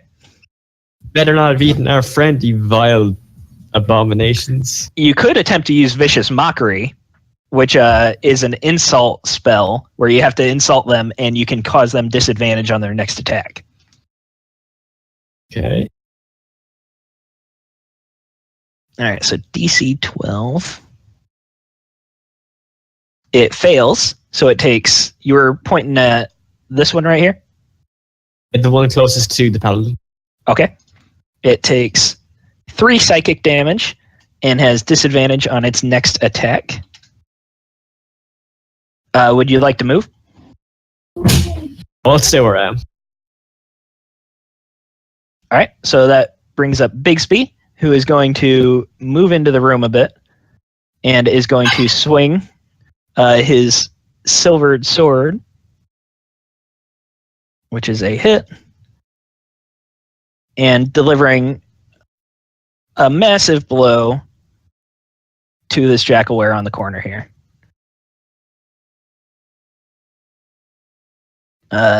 His buddy's coming up, jumping across the table to swing at Bigsby again.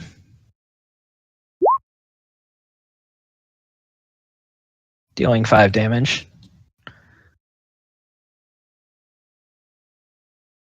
This one is also coming up, doing the same exact thing, which is a miss. And then Wu-Tang Dan, you are up. Okay, I'm going to move to there, and I'm going to attack the one above me. All right. That's a hit.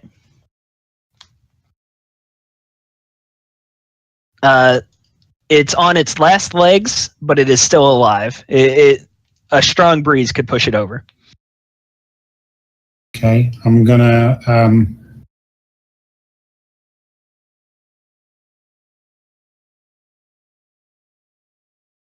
I'm going to attack, spin round and attack the one diagonally right with my second swing.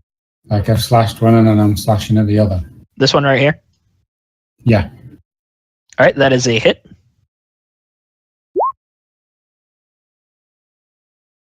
And that is a crushing blow. It's not dead, but it took a massive hit. One more like that and it will be.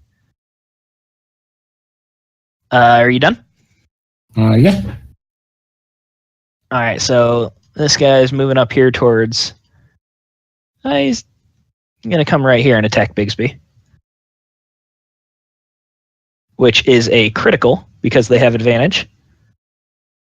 Jerk. So Bigsby is hurting quite a bit, guys. And we have one more that's coming up to Bigsby. Going to attempt the same thing, and that misses. So, Seal, you are up. Well, I can't really see the two that the monk was attacking. So, I'm going to unfortunately need to shoot straight ahead at this guy. Alright, so that's 3/4 cover or full? Probably 3/4 cover. Well, like I don't really have a lot of options in this hallway here. I feel like every single one I'm going to shoot at is... Can I scream duck and have my party members duck? I'm going to argue they can with their reaction, yeah. They'd have to go prone, though. No, it's fine. I'm going to just shoot through the crowd with the 18. That is a hit, even with the +5 AC. A very nice shot. I have an ally adjacent, so sneak attack for 8 damage. Wait a second.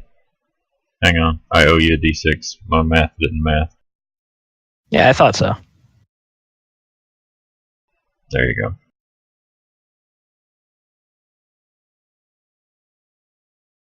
Alright, that was a massive blow. You managed to hit it in the face, and it is obviously shocked from the impact. I load another arrow. Are you done? I'm done. Turn? Alright, Dan, the one that is about to fall over is swinging at you.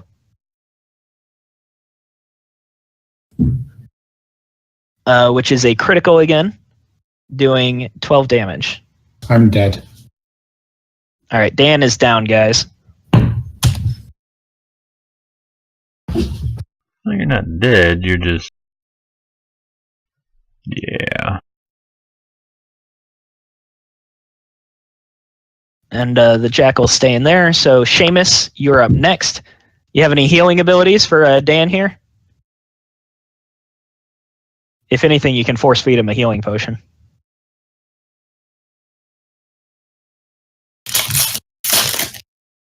Cat? Did we lose Cat?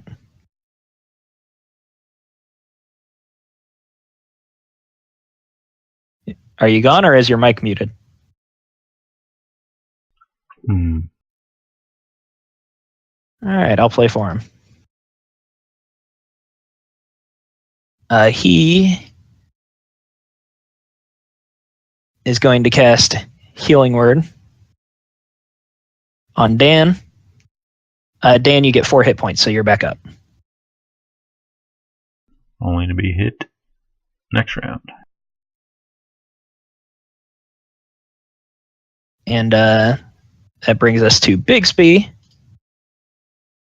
Can I drink my potion?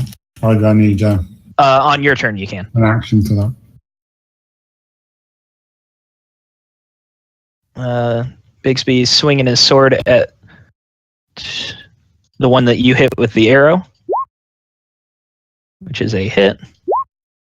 And he manages to kill it, decapitating the head that was holding the arrow.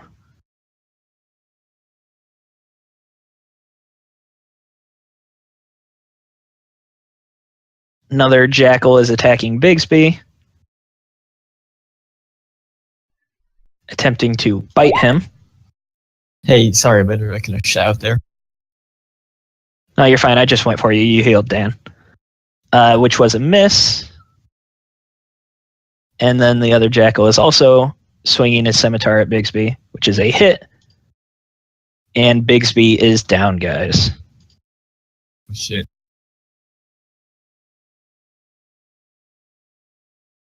Wu-Tang Dan, you're up.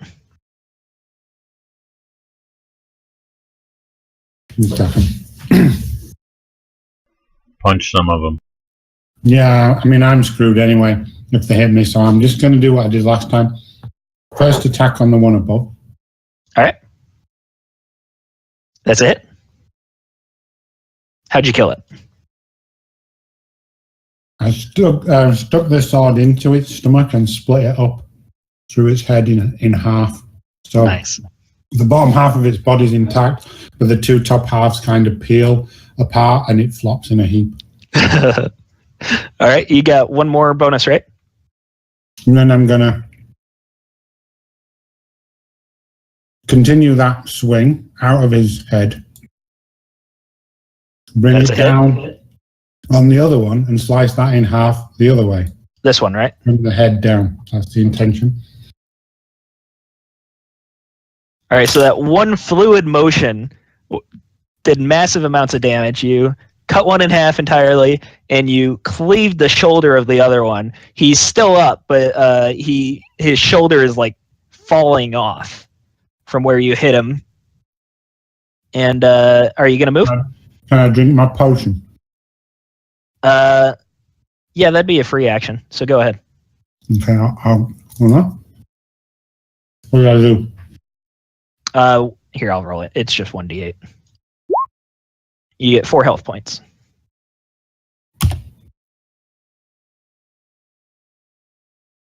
Okay, and I'll spend a key. And you what? I'm spending a key point, and I'm going to use my defense thing. Patient defense.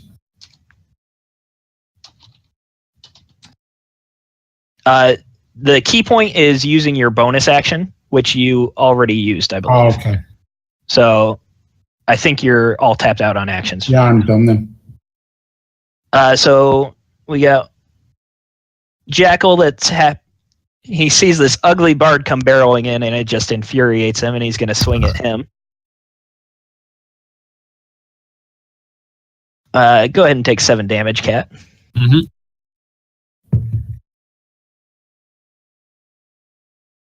And Seal, you're up. Step forward. And I'm going to shoot at this guy. We're going to say half cover. Cover don't matter. Unfortunately, you do not hit. Let me see if I got anything else. I do. I'm going to use Cunning Action to use Disengage as a bonus action. And I'm going to move to here. Sweet. So you're good? Yeah. Alright, Ugly Bard, you're up. Suppose I technically would have done that before the shot, but the shot still missed, kind of thing. It's but that's how I'm going to flavor it. Can you use a silver dagger against the jackalware next to me? Alright. You are not very good with that dagger. Unfortunately, you miss. Is there anything else you'd like to do? Come back behind Dan. Got any heals? Alright, if you move away from him, though, he will get a free attack. Have you got any heals, Cat? I don't think so. Yeah, he used his action, so he wouldn't be able to cast a spell again. Although Healing Word is a bonus action. So you could use Healing Word if you want to, Cat. Yeah. And that is your second spell for the day. So you get 5 heals, Dan. Although, are you using it on Bigsby or Dan? Bigsby. Alright. Bigsby's back up then, in fighting shape, just in time for his turn. And you're all set, Seamus?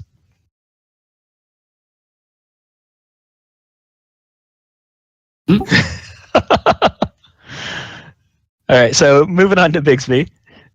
Before the insults get too mean, he is going to swing at the one that Dan cleaved. Hitting. And continuing the same wound that Dan created, he is just going to swing again and tear all the way through down to his gut before the jackal crumples to the floor. And he is going to move over a bit.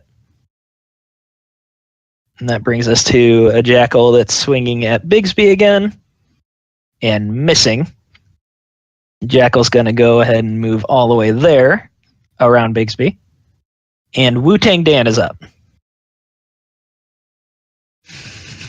And I'm going to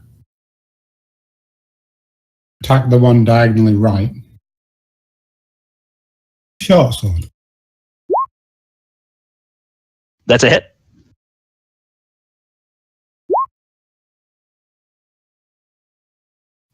Managed to get a good hit on him, but he's still up and in fighting shape. Then I'm going to second try. Same guy? Yeah. All right, that's a hit. And not quite as good of a hit as first, but you managed to get a nice follow-up that did even more damage. And we have a jackalware cat. This jackalware looks at you and he locks eyes with you, and you instantly know you're in trouble. It's just doing this gaze at you, and you start to feel tired and sleepy, like you're going to fall unconscious. Go ahead and make a wisdom saving throw. Okay. All right, you managed to pass. You managed to shake off the effects, but you're a little shaken by what just happened. Apparently, locking eyes with this creature is not what you want to do. And Seal, you are up.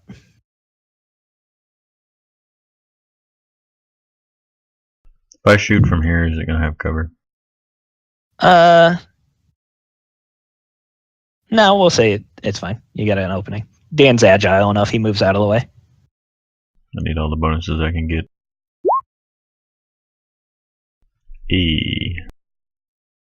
Oh, crit. Take all of that. All right, I'm not going to do the math. You killed it. How'd you kill it? I don't know why it rolled. Whatever. I'll muck with math in a minute. No, I'm done with this. I walk up and I, like the Rock in the Scorpion King, draw my bow back and just, it actually knocks him backwards into the fireplace when he takes the blow from this arrow. So his body just crumples on the unlit fireplace just falling over the logs. And that brings us back up to Seamus. All right, gonna hit it. You have to move forward to hit the guy. Oh yeah. There we go. And you actually hit it. Fucking hit something. Oh. You killed it. Woohoo! How'd you kill it? I stabbed it in the jugular and shook the dagger up and down its neck. And with a satisfying sizzle of the silver burning its flesh, it just crumples to the floor. All right, you're out of combat, guys. Looking around this room, you notice that it appears to be another version of a dining room, but it's a little less impressive than the one you were previously in. It smells awful, whether it's the decayed blood or the rotten corpse that they were gnawing on. You're not sure why, but it doesn't smell pleasant. And there is a fireplace to the south. It's actually a wood stone stove. You don't know why it's there because they obviously don't cook their food. It's possible it was there for the previous inhabitants. You're not sure. Realizing that there's a door here, I'm going to open it. Up north? Oh, that's the door that you moved out of the way for us to come in here. Yeah, sorry. Oh, okay. Sorry. There There is a door in the hallway up to the north. The body doesn't look like something that I need to go pilfering through, right? Like it's a husk. Yeah, it's really just limbs barely held together by some torn muscle. The rags that are covering the body are just ripped to shreds. All right. Well, I'm gonna need some healing. I was going to say we could take a short rest, but I don't know where the best place to do that would be. This room probably stinks to spend an hour in, huh? It doesn't smell good, but you would be able to stomach it. Alright, well I'm going to shut the door that we came through. And I'm going to recommend that we take an hour, rest. Alright, so everyone can use up to half their hit die, right? To heal? You can use as many hit die as you want. It's on the long rest, you get half back. Alright, so guys, if you look at your character sheet, underneath your hit points, underneath your temporary hit points, you have hit dice. You should have 3. And you can roll as many as you want, up to 3, and regain that many hit points. Well, on the hit dice. Yeah, the hit dice. You just click on the title for the hit dice. Well, and then uses them up, though. Yeah, and that's how you regain healing during a short rest. And then you don't gain them back until you do a long rest. Cat just showing everyone up. Okay.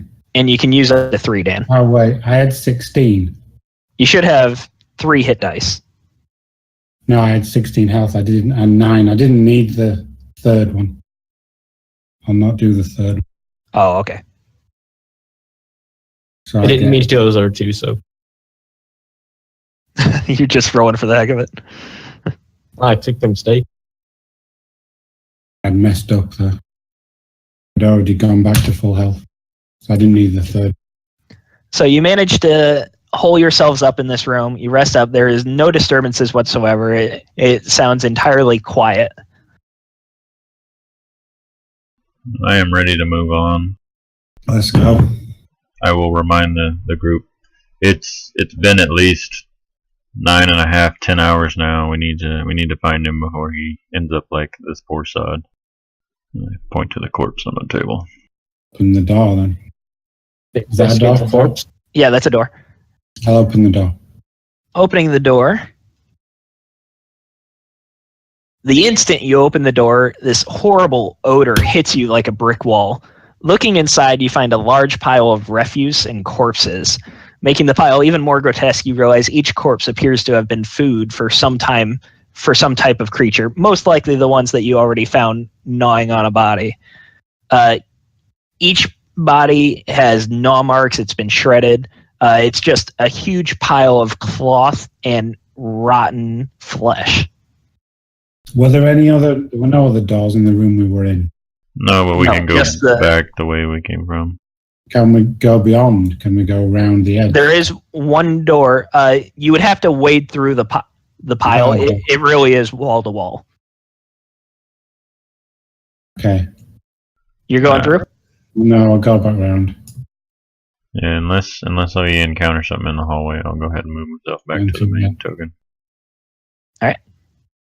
Paladin is following you guys. Cat, are you going the same way? Yeah.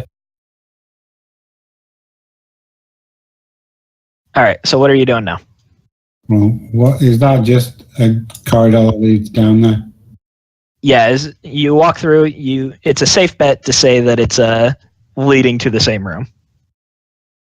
Suppose we have to brave the dining room again, gents. To try and get through the dining room to there, I guess then.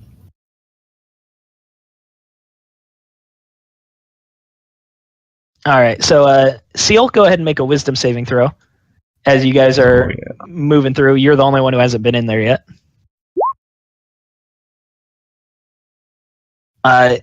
It was a tough fight, but you managed to pull yourself away from the table.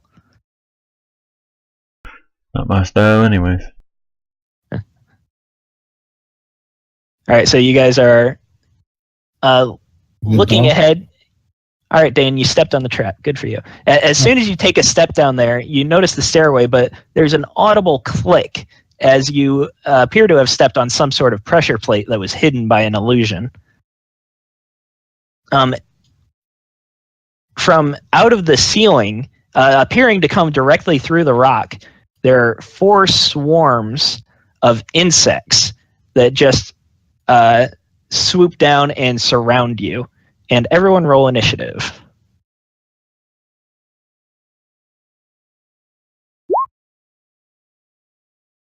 Yeah, boy. Oops, I deleted initiative. Here, I'll fix that for you, Dan. It's cool. You can let me re-roll if you want.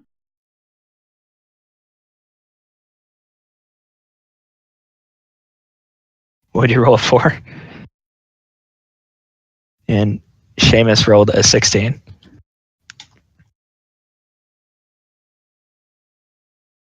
Let me get Bigsby out. Sure would be nice if Mordecai had shown up. Wonder where that lazy bastard is.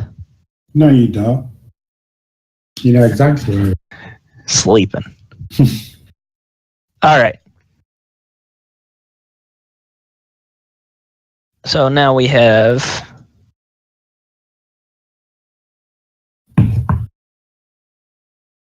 4 insects. 1 second while I pop in their initiative.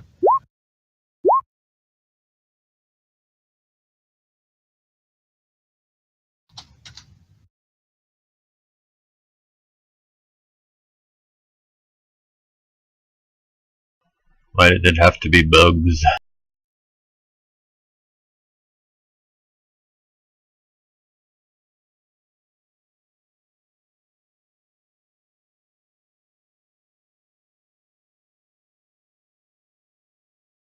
All right, so this first one is swarming Dan. It is actually surrounding you, Dan, all around you, and you're taking multiple bites.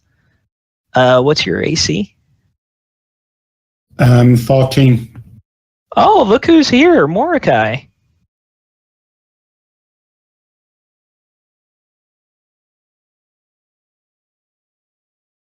Let me make sure he's got an invite to the server.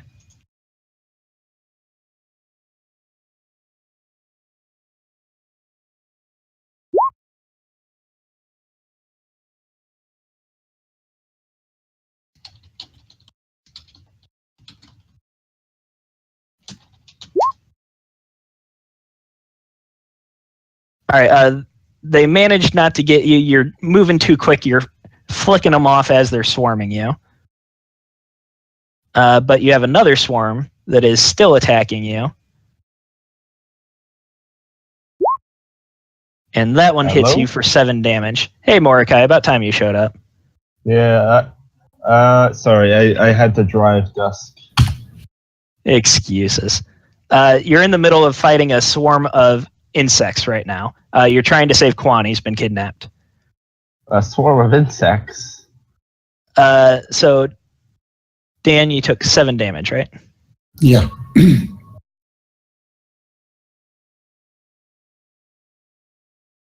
Oh, actually, you take 11 damage. That 4 counts as well. Because there are multiple bites coming at you. Oh shit. Maury, get in Mordecai, here. you're up. I'm up. Get in here and heal me, Maury. I'm in trouble. Yeah, you're out of lay on hands. You've used I'm all out of of it. plan. Actually, how much lay on hands do you recover after a short rest? Any? I don't think you recover. Okay, then you're out. I don't think you recover them after a short rest. I haven't used any of your spells or anything. Okay, so that all my spells? Yeah. All right, Dan, I see you're being swarmed. There are 4 swarms of insects? 4 swarms. 1 is on Dan, and then there are 3 around him. Okay.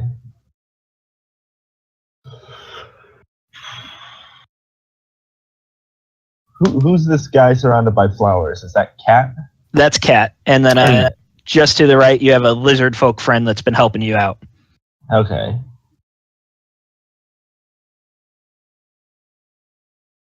Let's see. Let me get my character sheet out. Good, I can close your character sheet. Alright, so I'll walk up. Long rest for the lay on hands. Good to know.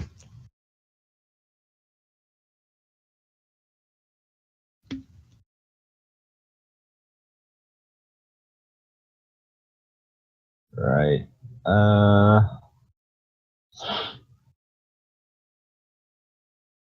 Where's the? I only see 3 of the insects. I got a silver sword? There's 1 on you, Dan. Okay.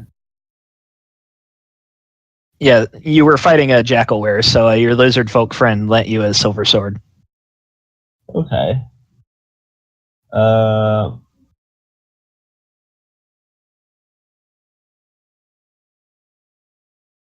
What are you doing? I mean, I'm a paladin, so I'll probably just do what I do best. You know? Smash stuff. I'll be attacking the one directly north of me. All right, that's a hit. Roll damage. Your warhammer smashes through the swarm, basically turning into a massive fly swatter and killing quite a few of them, but they reform into another swarm again. Okay. Seamus? All right. Use my rapier. Oh, you're going to poke him to death. Oh shit.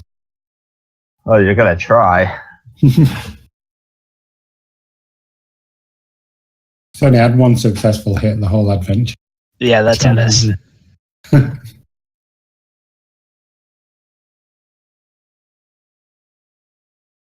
Anything else you want to do, Seamus? No. All right, so the swarm of insects that Mordecai hits is attempting to bite Mordecai after they invade his space. Which 9 misses. you have enough metal armor that it hasn't quite done much damage yet. And Wu-Tang Dan is up. Okay, well, I'm going to do a short sword attack on the swarm, a swirling short sword attack. The one that's on you? Yeah. All right, that's a hit.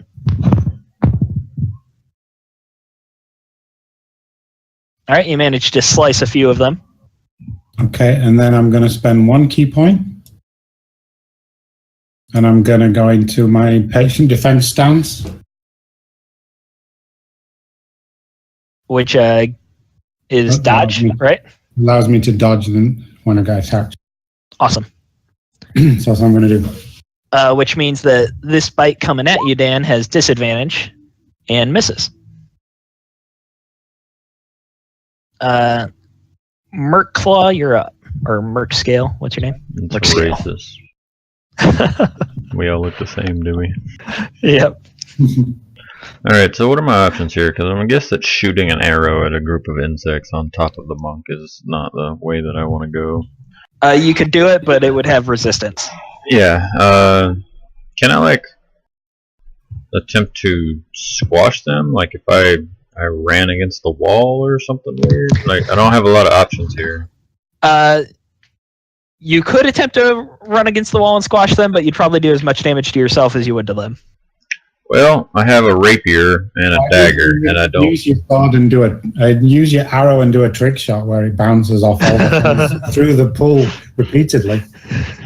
Alright, well, I'm a giant lizard guy, so I'm going to use my bite action. And, You're going to eat them all. yep, I'm going to eat bugs because I'm a lizard. That makes sense. You're a lizard.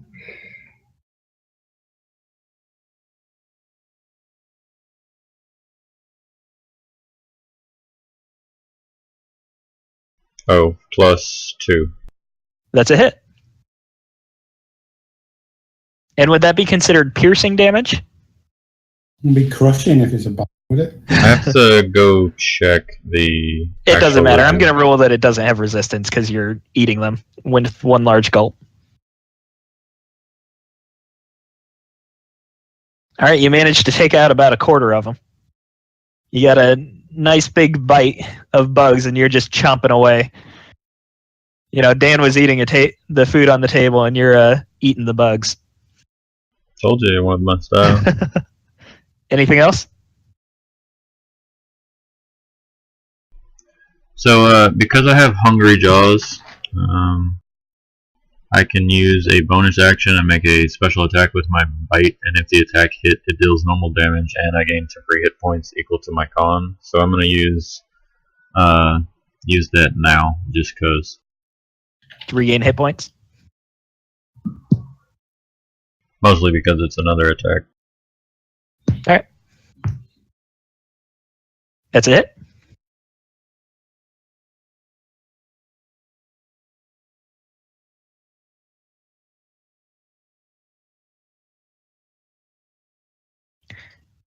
And there are now only a few bugs left in this swarm.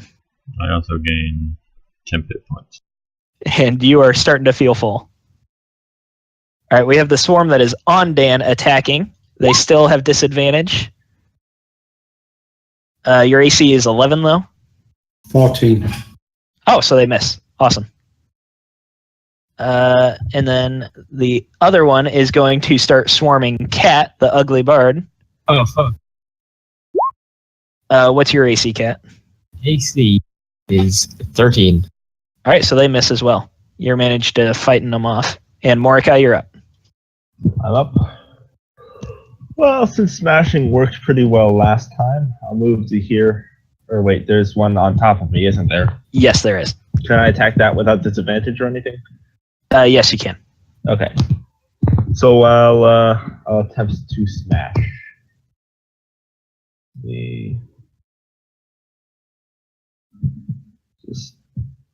Bite is piercing damage. That is a hit. So I apparently rolled the wrong dice because I'm at Smash. All right.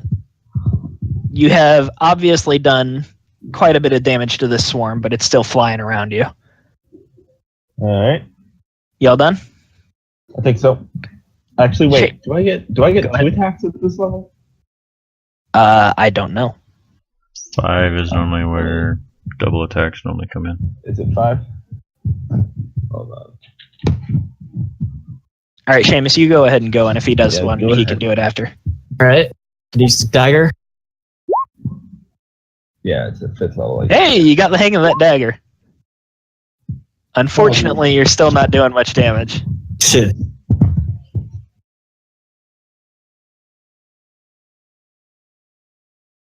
You managed to poke about 2 flies with your dagger. Anything Woohoo. else you're going to do? No.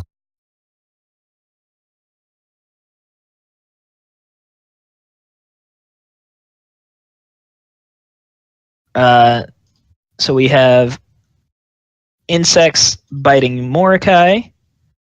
It looks like they can't pierce through your metal armor. And then Wu-Tang Dan, you're up. So your dodge ends this turn. Okay, I'm going to attack the swarm that's on me with my short sword. That is a miss. And I'm going to do the same again. And that is a hit.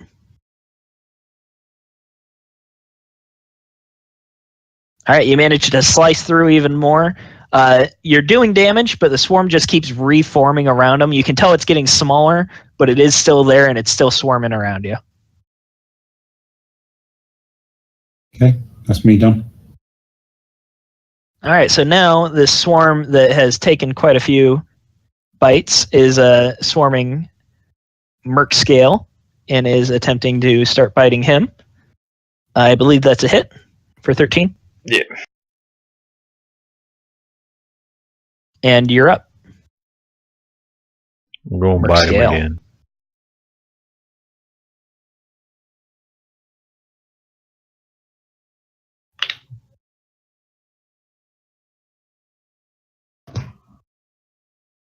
And that's a crit. That's a crit.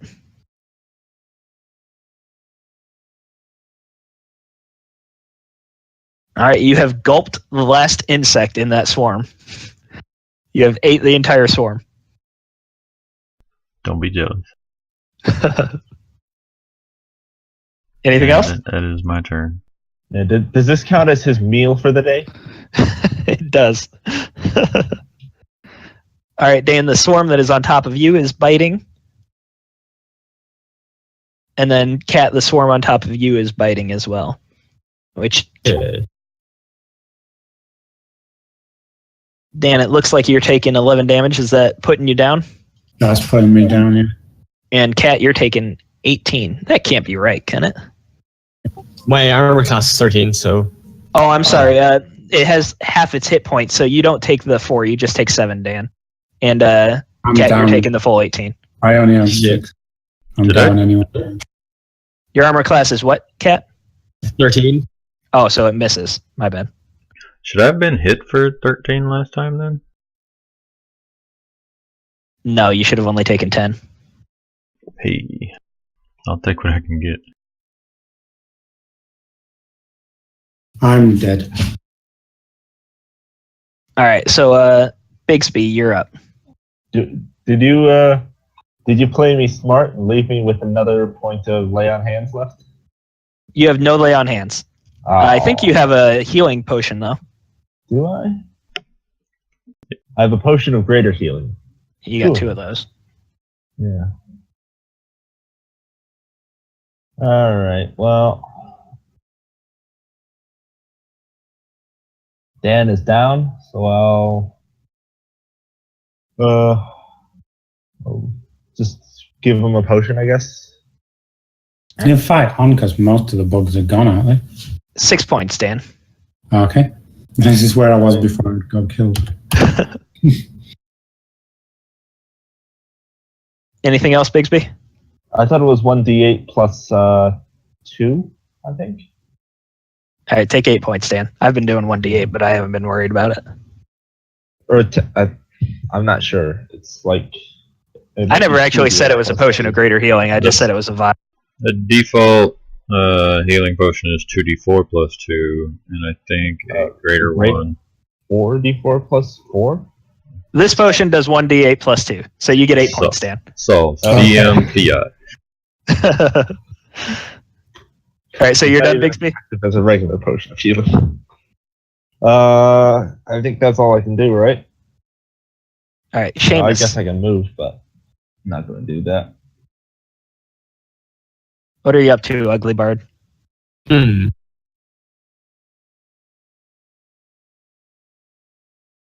gonna attack the swarm again. My rapier this time.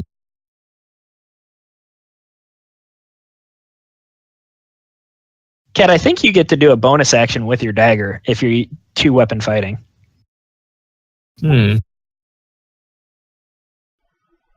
else could I do? You hit for 6 damage, so go ahead and roll with your dagger too. And you don't get to add your proficiency or your attribute to the damage. So go ahead and roll damage. It's a hit. And we'll just take away a couple points. So you're doing another 3 damage.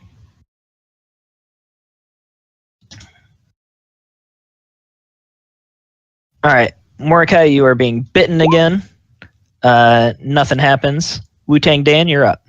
I'm going to attack the swarm that I'm fighting that's on me with my short sword. That is a hit.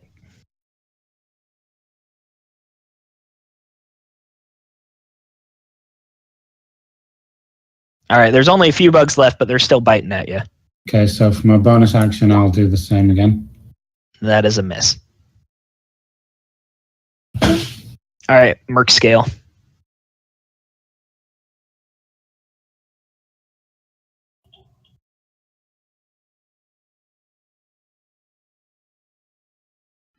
Well, That's a hit.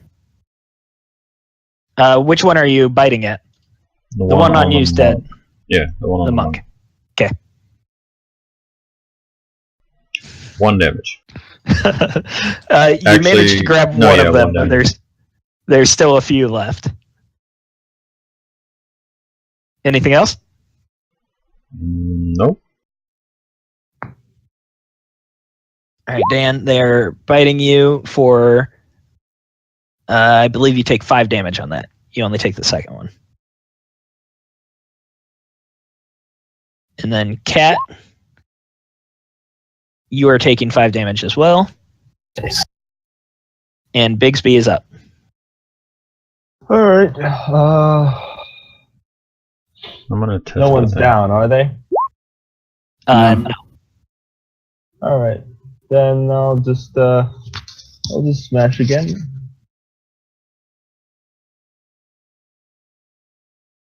That's a hit. That's a hit. Oh, sorry. First damage, obviously. And you killed it. You managed to use your Warhammer as an effective fly swatter. But unfortunately, my shiny paladin armor is now covered in bug guts. You're going to have to polish it later. Seamus, Mr. Ugly Bard, what are you doing? Gonna just attack again.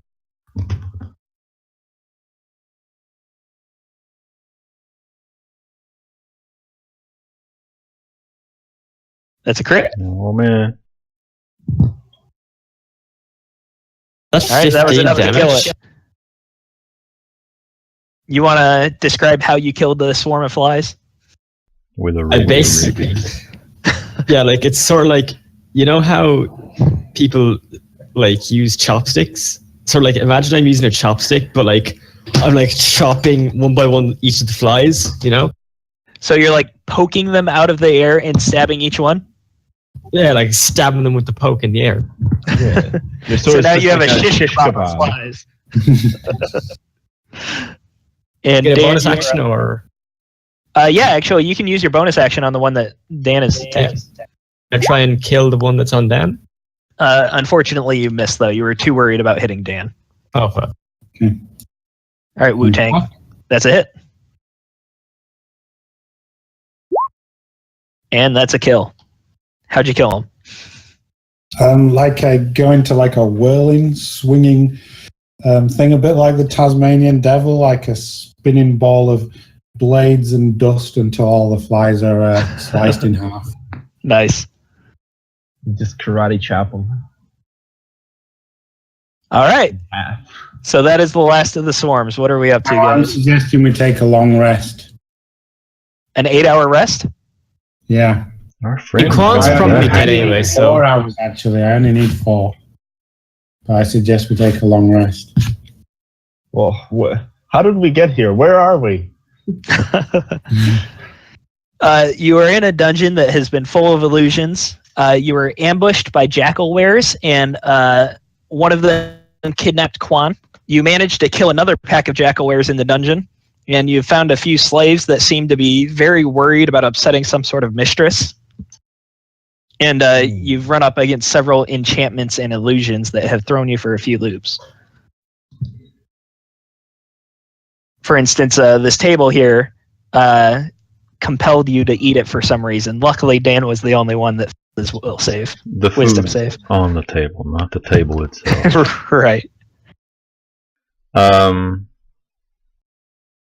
believe there's actually rules about how often you can take long rest, and since it's only been like 2 hours, 3 hours since we woke up, I don't think we can take another one. But I would have to look at the books on that. I mean, we could take a short rest, recover our hit dice. I've only got 1 hit dice then. You do get the Song of Rest from the Bard for an extra D6. That's true.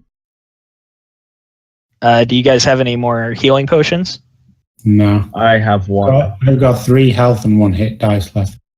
Kat, how many spells do you have left? I have 1 left, I think. I have Cure Wounds prepared, but I don't have any spell slots. Seamus, you'd be able to use Cure Wounds then with your spell slot. Has the Paladin used any spell slots yet today? Paladin doesn't have any until... I have some, yeah. Oh, you do? 3. Paladins get spells at level 2, I think. Well, you haven't used any of your spell slots yet. Oh, I haven't. Okay. No. Yeah, we had a long rest, and I don't think the DM bumped you. Okay. So then I have all my spell slots. I can cure you guys if you like. Who needs healing the most? I do. I've got 3 out of 16 hit points. 3 out of 16. All right. Kat, did you use Cure Wounds on Dan there? I used it on myself. Oh, okay. All right. So Dan, you heal for 5.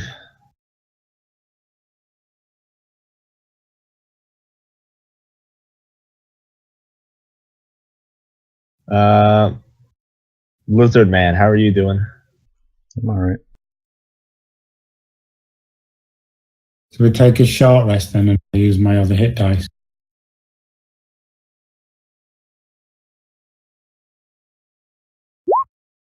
You guys want to take If we're taking a short rest, then I'd like to do it at least outside of the dungeon. I don't want to, especially if this place has been full of illusions and shit. I don't want to. You already took 1 short rest in the dungeon. Yeah, we've already did. Yeah. This room is a lot less secure, though, so that's your call. Let's We'll go to the prison and take a short rest in the prison. in the prison.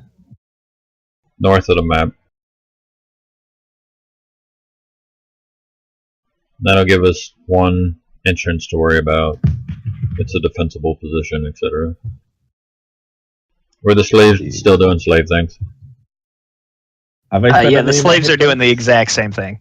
Just Have I scrubbing spent and scrubbing. My hit dice. Yes, you did. Your Okay. hit dice are accurate. I spent 2, so I have 1 left. Yes. I might as well. Hold on. Yeah, I might as well use 1. Yeah, you each get a D6 for your Song of Rest from the Bard. Oh, we each get an additional D6. So, Kat, what song are you singing? Let me see.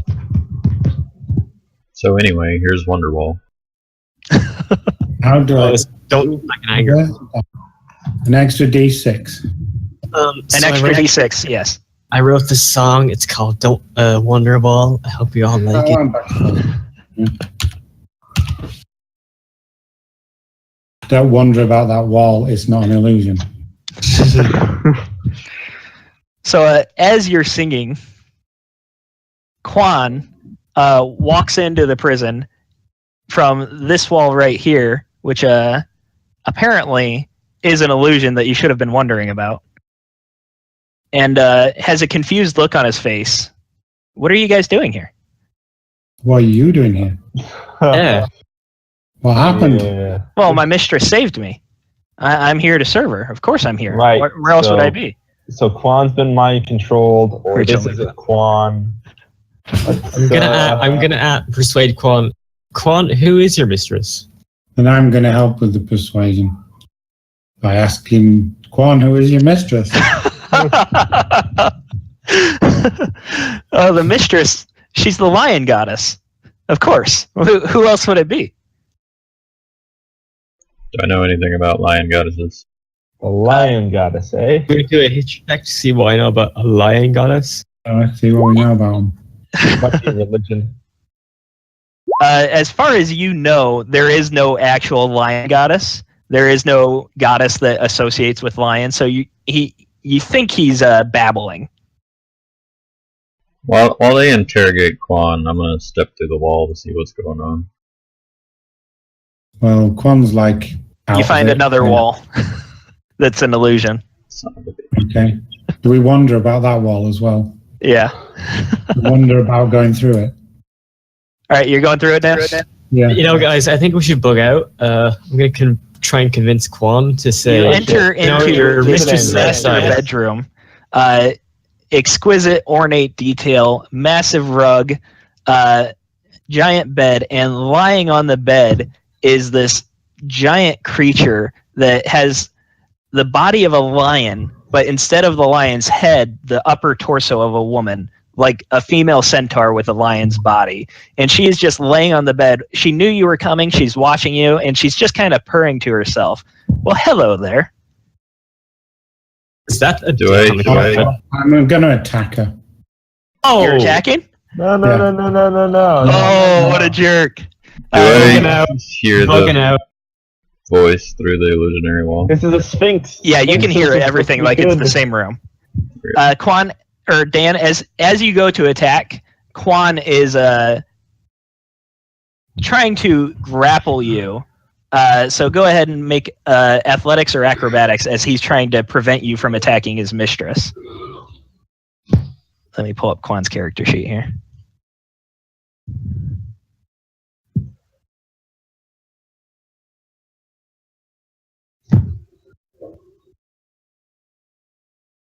So you manage to deftly avoid him, and you get a swing off.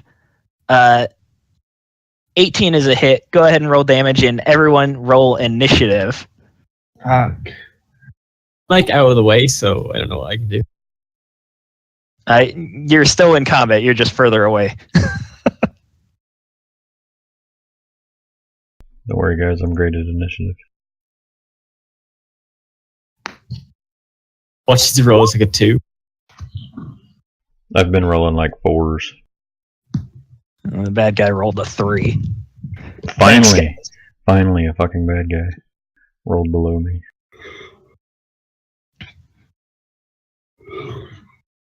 Oh, I need to roll for Quan too.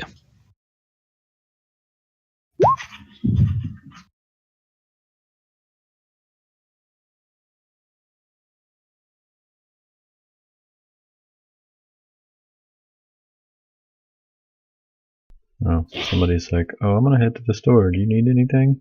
And I'm like, I can't leave right now. Boss fight.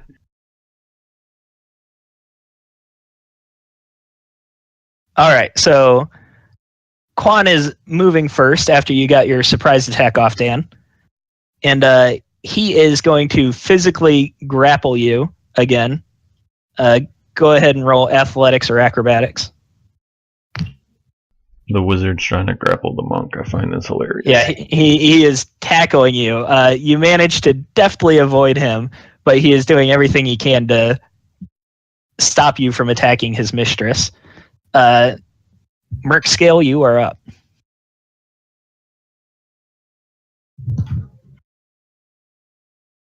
It should be 30 feet. And I'm gonna shoot the Sphinx lady with my bow. Because I have assassin. She hasn't acted yet. I have advantage on this attack.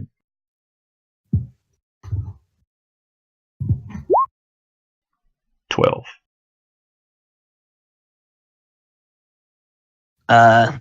Nope. That is a hit.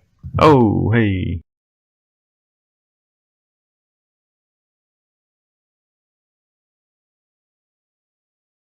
$12. Nice.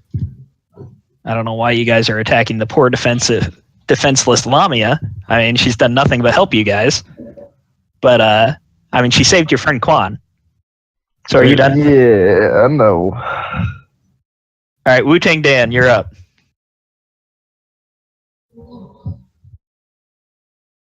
Okay. Short sword. That's a hit.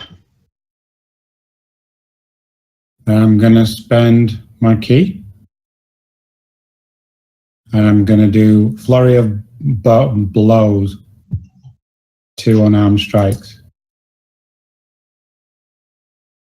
The second one's a hit.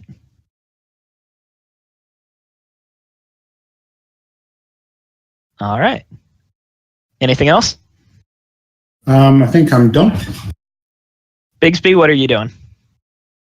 Right. So I hear some clashing going on in the other room. And, yeah,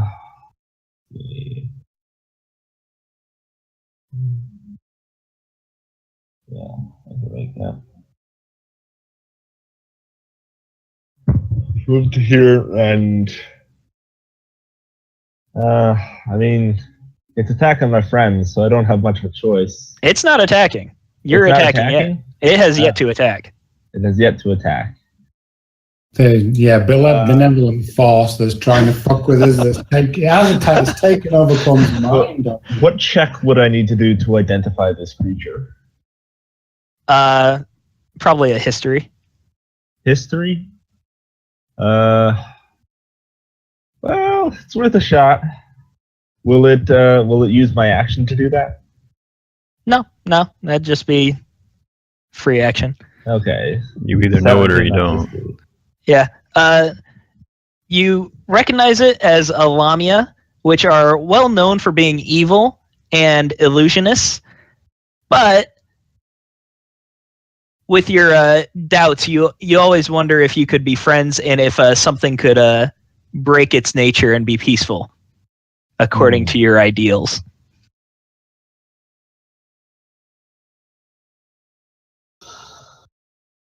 Well, I don't think now's the proper time to attempt to sway its nature. So,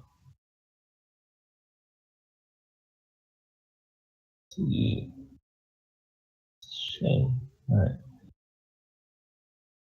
So I'm going to use smite, or should be here. My holy smite. Where I get that? Divine smite. What does that do? Yeah. So I'll deal an additional 2d8 radiant damage. Alright. On my next hit. That's a hit. Alright. So 9 bludgeoning.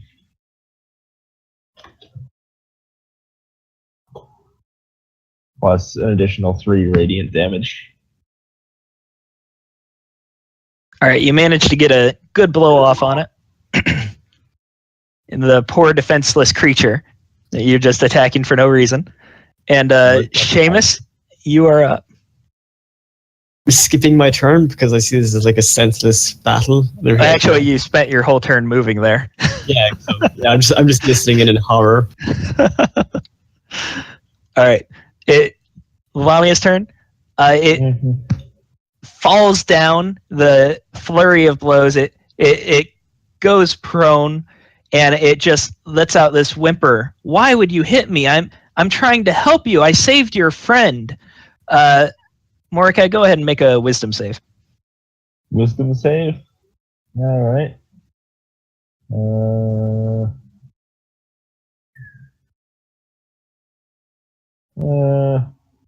Hey. It's not bad. All right. You managed to shrug off its influence. You can feel it tugging at your mind, trying to convince you that it's friendly, but you managed to shake it off. And then, actually, it's done. So it is back to Quan, who this time is going to actually cast a spell. Oh shit.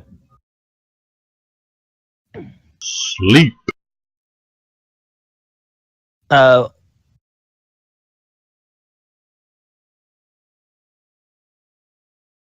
At Quan, He's dealing gonna cast 9 a spell damage at from Quan. magic missile. So he's attacking himself? He's attacking Quan. Sorry, Dan. He's attacking Dan. Oh. Shit.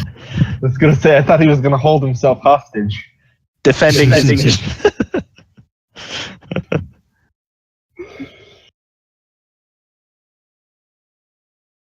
9 damage. 9 damage, and that's an automatic hit. And Merc's scale is up.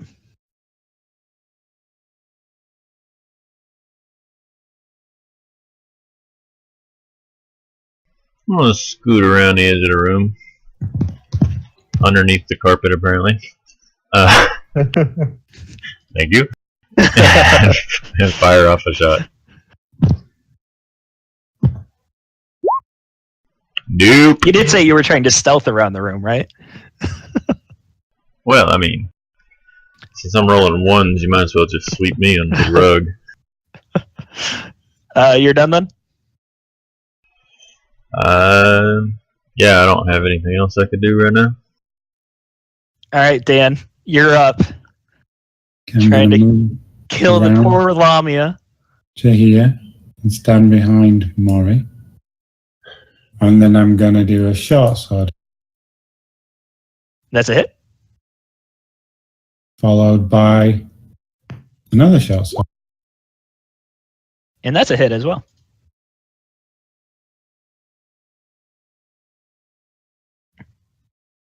Hits with 11. Wow. All right, Bigsby. Wait, did you say it fell prone? Yes, it did. Okay, noting. For your advantage. Actually, I have Alright. disadvantage because I'm shooting an arrow. They all have advantage, of course. You wouldn't have disadvantage. You're not firing into melee. Any ranged attack against a prone creature is made at disadvantage. That's right. Bigsby, you're up. Alright. But y'all are all swinging within 5 feet with melee weapons, so y'all have advantage. Yeah. Right.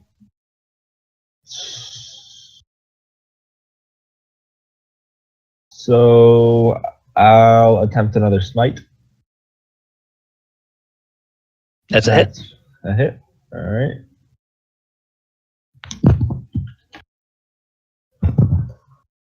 Hey. It's 21 damage. Ooh. Nice. Nice solid hit. This Lamia is battered and bruised for sure. I'm gonna scream at them. What the fuck are you doing, you assholes? Trying to persuade them not to. Fighting the fucking demon, you numpty. We're killing Anything else the you'd like to do, boss. Seamus? You want an EXP? You have to come join us. You make a compelling argument. Oh, you jump on top of it. Can I do an attack?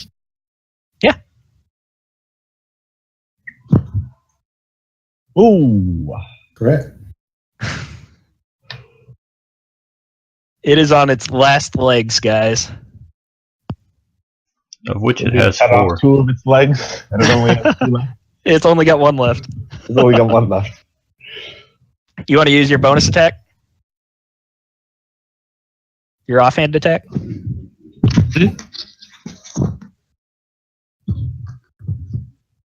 Do I do another attack? Or? With your offhand dagger, remember?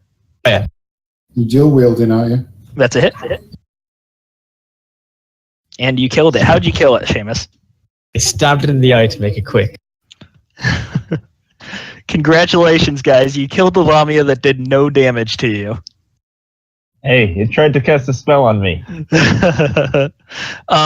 It crumples to the floor, and the illusions that it cast are starting to disappear. You realize that the marble floor is not quite as polished as it used to look. It looks very similar to the floor in the prison. I enjoy that. Also under the cracks in the floor. Why is my token like 3 levels below? Because I added you last. That's why. Okay. Sorry. So these illusions start to disappear. Fortunately for you, you guys see a couple barrels and a chest and a few bolts of silk towards the bottom of the room that have not disappeared. Do we have a rogue? We'll go investigate those things. To crack open the chest with my dagger. You're going to try and crack it open? Yeah. You don't want to try and just open it like normal? Just open it first. Maybe just open it. All right, just 1 second here. Sorry. Got to get back to my notes. All right, you open up the chest, and your eyes pop. Not literally, but it is full of coins. There must be hundreds of copper pieces and silver pieces, and there's a few gold pieces mixed in between too. And on top, you see at least 3 gemstones and a vial of some sort of liquid. Take 1 gemstone, 1 vial. How many pieces, silver pieces, would be appropriate to have? There are hundreds in there. Go ahead and take. You don't know exactly how many. Oh shit! Take 150 silver pieces, and then maybe 100 copper pieces. So you're just looting the room without talking to anyone. Well, there's just plenty. Grab the chest. Just grab the chest and let's go. Yeah, take the chest. We'll It's already in a container. We'll just grab it. We'll Murk, you're the paladin. Like, you're the tough guy, so you can carry the chest. Yeah, Murk, you carry the chest. You might fail. I'd like to examine these barrels though, see if maybe And I'll it's examine beer. the silk as well. The silk appears to be very valuable. It's rolled up and still in fine shape. It could definitely fetch a fair price at the market. Okay, The barrels are onto Maury as well. the barrels are full of some sort of liquid and would be very heavy to carry, but you're not sure what's in them without trying it. I'll take out my barrel, see if we can figure out what it is. No. You're taking one of the barrels? If you're investigating. Taking a little sip, it appears to be some sort of very fine wine. It tastes delicious, actually. Okay, I'm going to get arseholed. That's my next thing is which one do I roll for that? For what? For getting drunk. You don't have to roll, you can just do it. Let's worry about this later. Let's get this all outside the front door first. I don't want this place to like come crashing down. Yeah, let's take all the loot. All right, picking up the chest, it's heavy. It's like 90 pounds. And the bolts of silver are probably about 4 pounds each as well. But they're unwieldy. We'll take as much as we can and leave. All right, Dan, as you exit through the dining room that you started eating all that delicious food, you did notice a pile of corpses where the table used to be.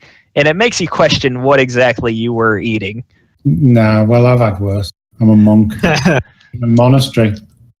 As you guys are leaving the main area, you notice that the statues are destroyed. The slaves are gone. They have disappeared. You don't know where they are. Probably ran away. The statues are not nearly as polished and well kept as you thought they were. The one in the middle is completely destroyed. The fruit trees are entirely wilted. It's just a completely different scenario as when you went in. All right, so what all are we carrying with us? Dan, are you carrying the silk? Yeah. All right, you're carrying the silk. I'm carrying the chest. Do you guys want to like grab a barrel each or something? Bring some wine. Yeah, I'll take it. Like I'll just take roll the it out. The barrels are about 50 pounds each, and if you're carrying it would take both arms. You could roll. Yeah. Yeah, roll a strength you check. guys both grab one barrel each. I'll grab the chest. We need to get a wagon. Is what we need to get. And I know you're worried about Quan, but he has come to and realized that he was under a spell. Oh, that's right. Quan exists. Oh, yeah. Come on, Quan, carry some of this. Yeah, Quan, carry a barrel. So Quan has a barrel as well. Let's make the wizard carry the heaviest fucking guy. It's only 50 pounds. The chest is the heaviest. Put Quan on all fours and just put 2 of them on his back. And congratulations, guys! You have completed the ruins of Lamia. That is the entire adventure that has I been have prepared. one question. When are we Yes, getting yes. to the town? Hopefully, in the next adventure when Quan shows up, the real Quan, not the NPC Quan. I know it's been a long trip to town. So are we able to make it to town safely? We'll save that for the next adventure. Okay. Town's not going to be safe, is it? You are safe right now at the exit So of the what- complex. Let's just say that. What all was in the chest as far as coins, so I can write that down? Well, you would have to take some time to count those out. Okay. Well, I have when we make 100 I can't. I'll take the time to count. I Alright. took 150 silver pieces and 100 copper pieces. Did you add You that? counted to out your 150 and 100 that quickly? All right. So I'm detracting that from the total. 100 copper, you said? Yeah. And 150 silver? Yeah, 1 gemstone and 1 vial. And you stole there was only 1 vial, so you stole that? Yeah.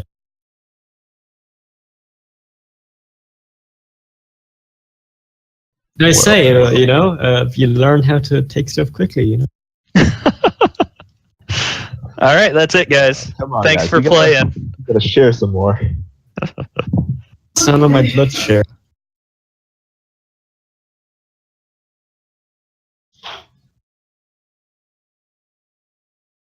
All right. Yeah. Once we get to town, we'll get our treasure appraised. We'll sell it. We'll invest in a wagon. How about we invest in a land ship? A land ship. Where are we Yeah. gonna find a land ship? Wait, why? You just expect to find what is it? The Qualish apparatus somewhere around here. Yeah, why not? Alright, well, I got somebody waiting on me to go snag some lunch, so I'm gonna go ahead and bounce off of here. Thanks for going in. I appreciate it. Well, it was a pleasure to meet everyone, and if you've ever got any D&D questions, you can bounce on my way. I am fairly versed in 5e. Yeah, he's the rules expert. I wouldn't say that, but you kids have fun. If you need me to step in again at some point, Steven, I can totally do that. Sounds good. Okay. Talk to you later. Peace, guys. Bye-bye.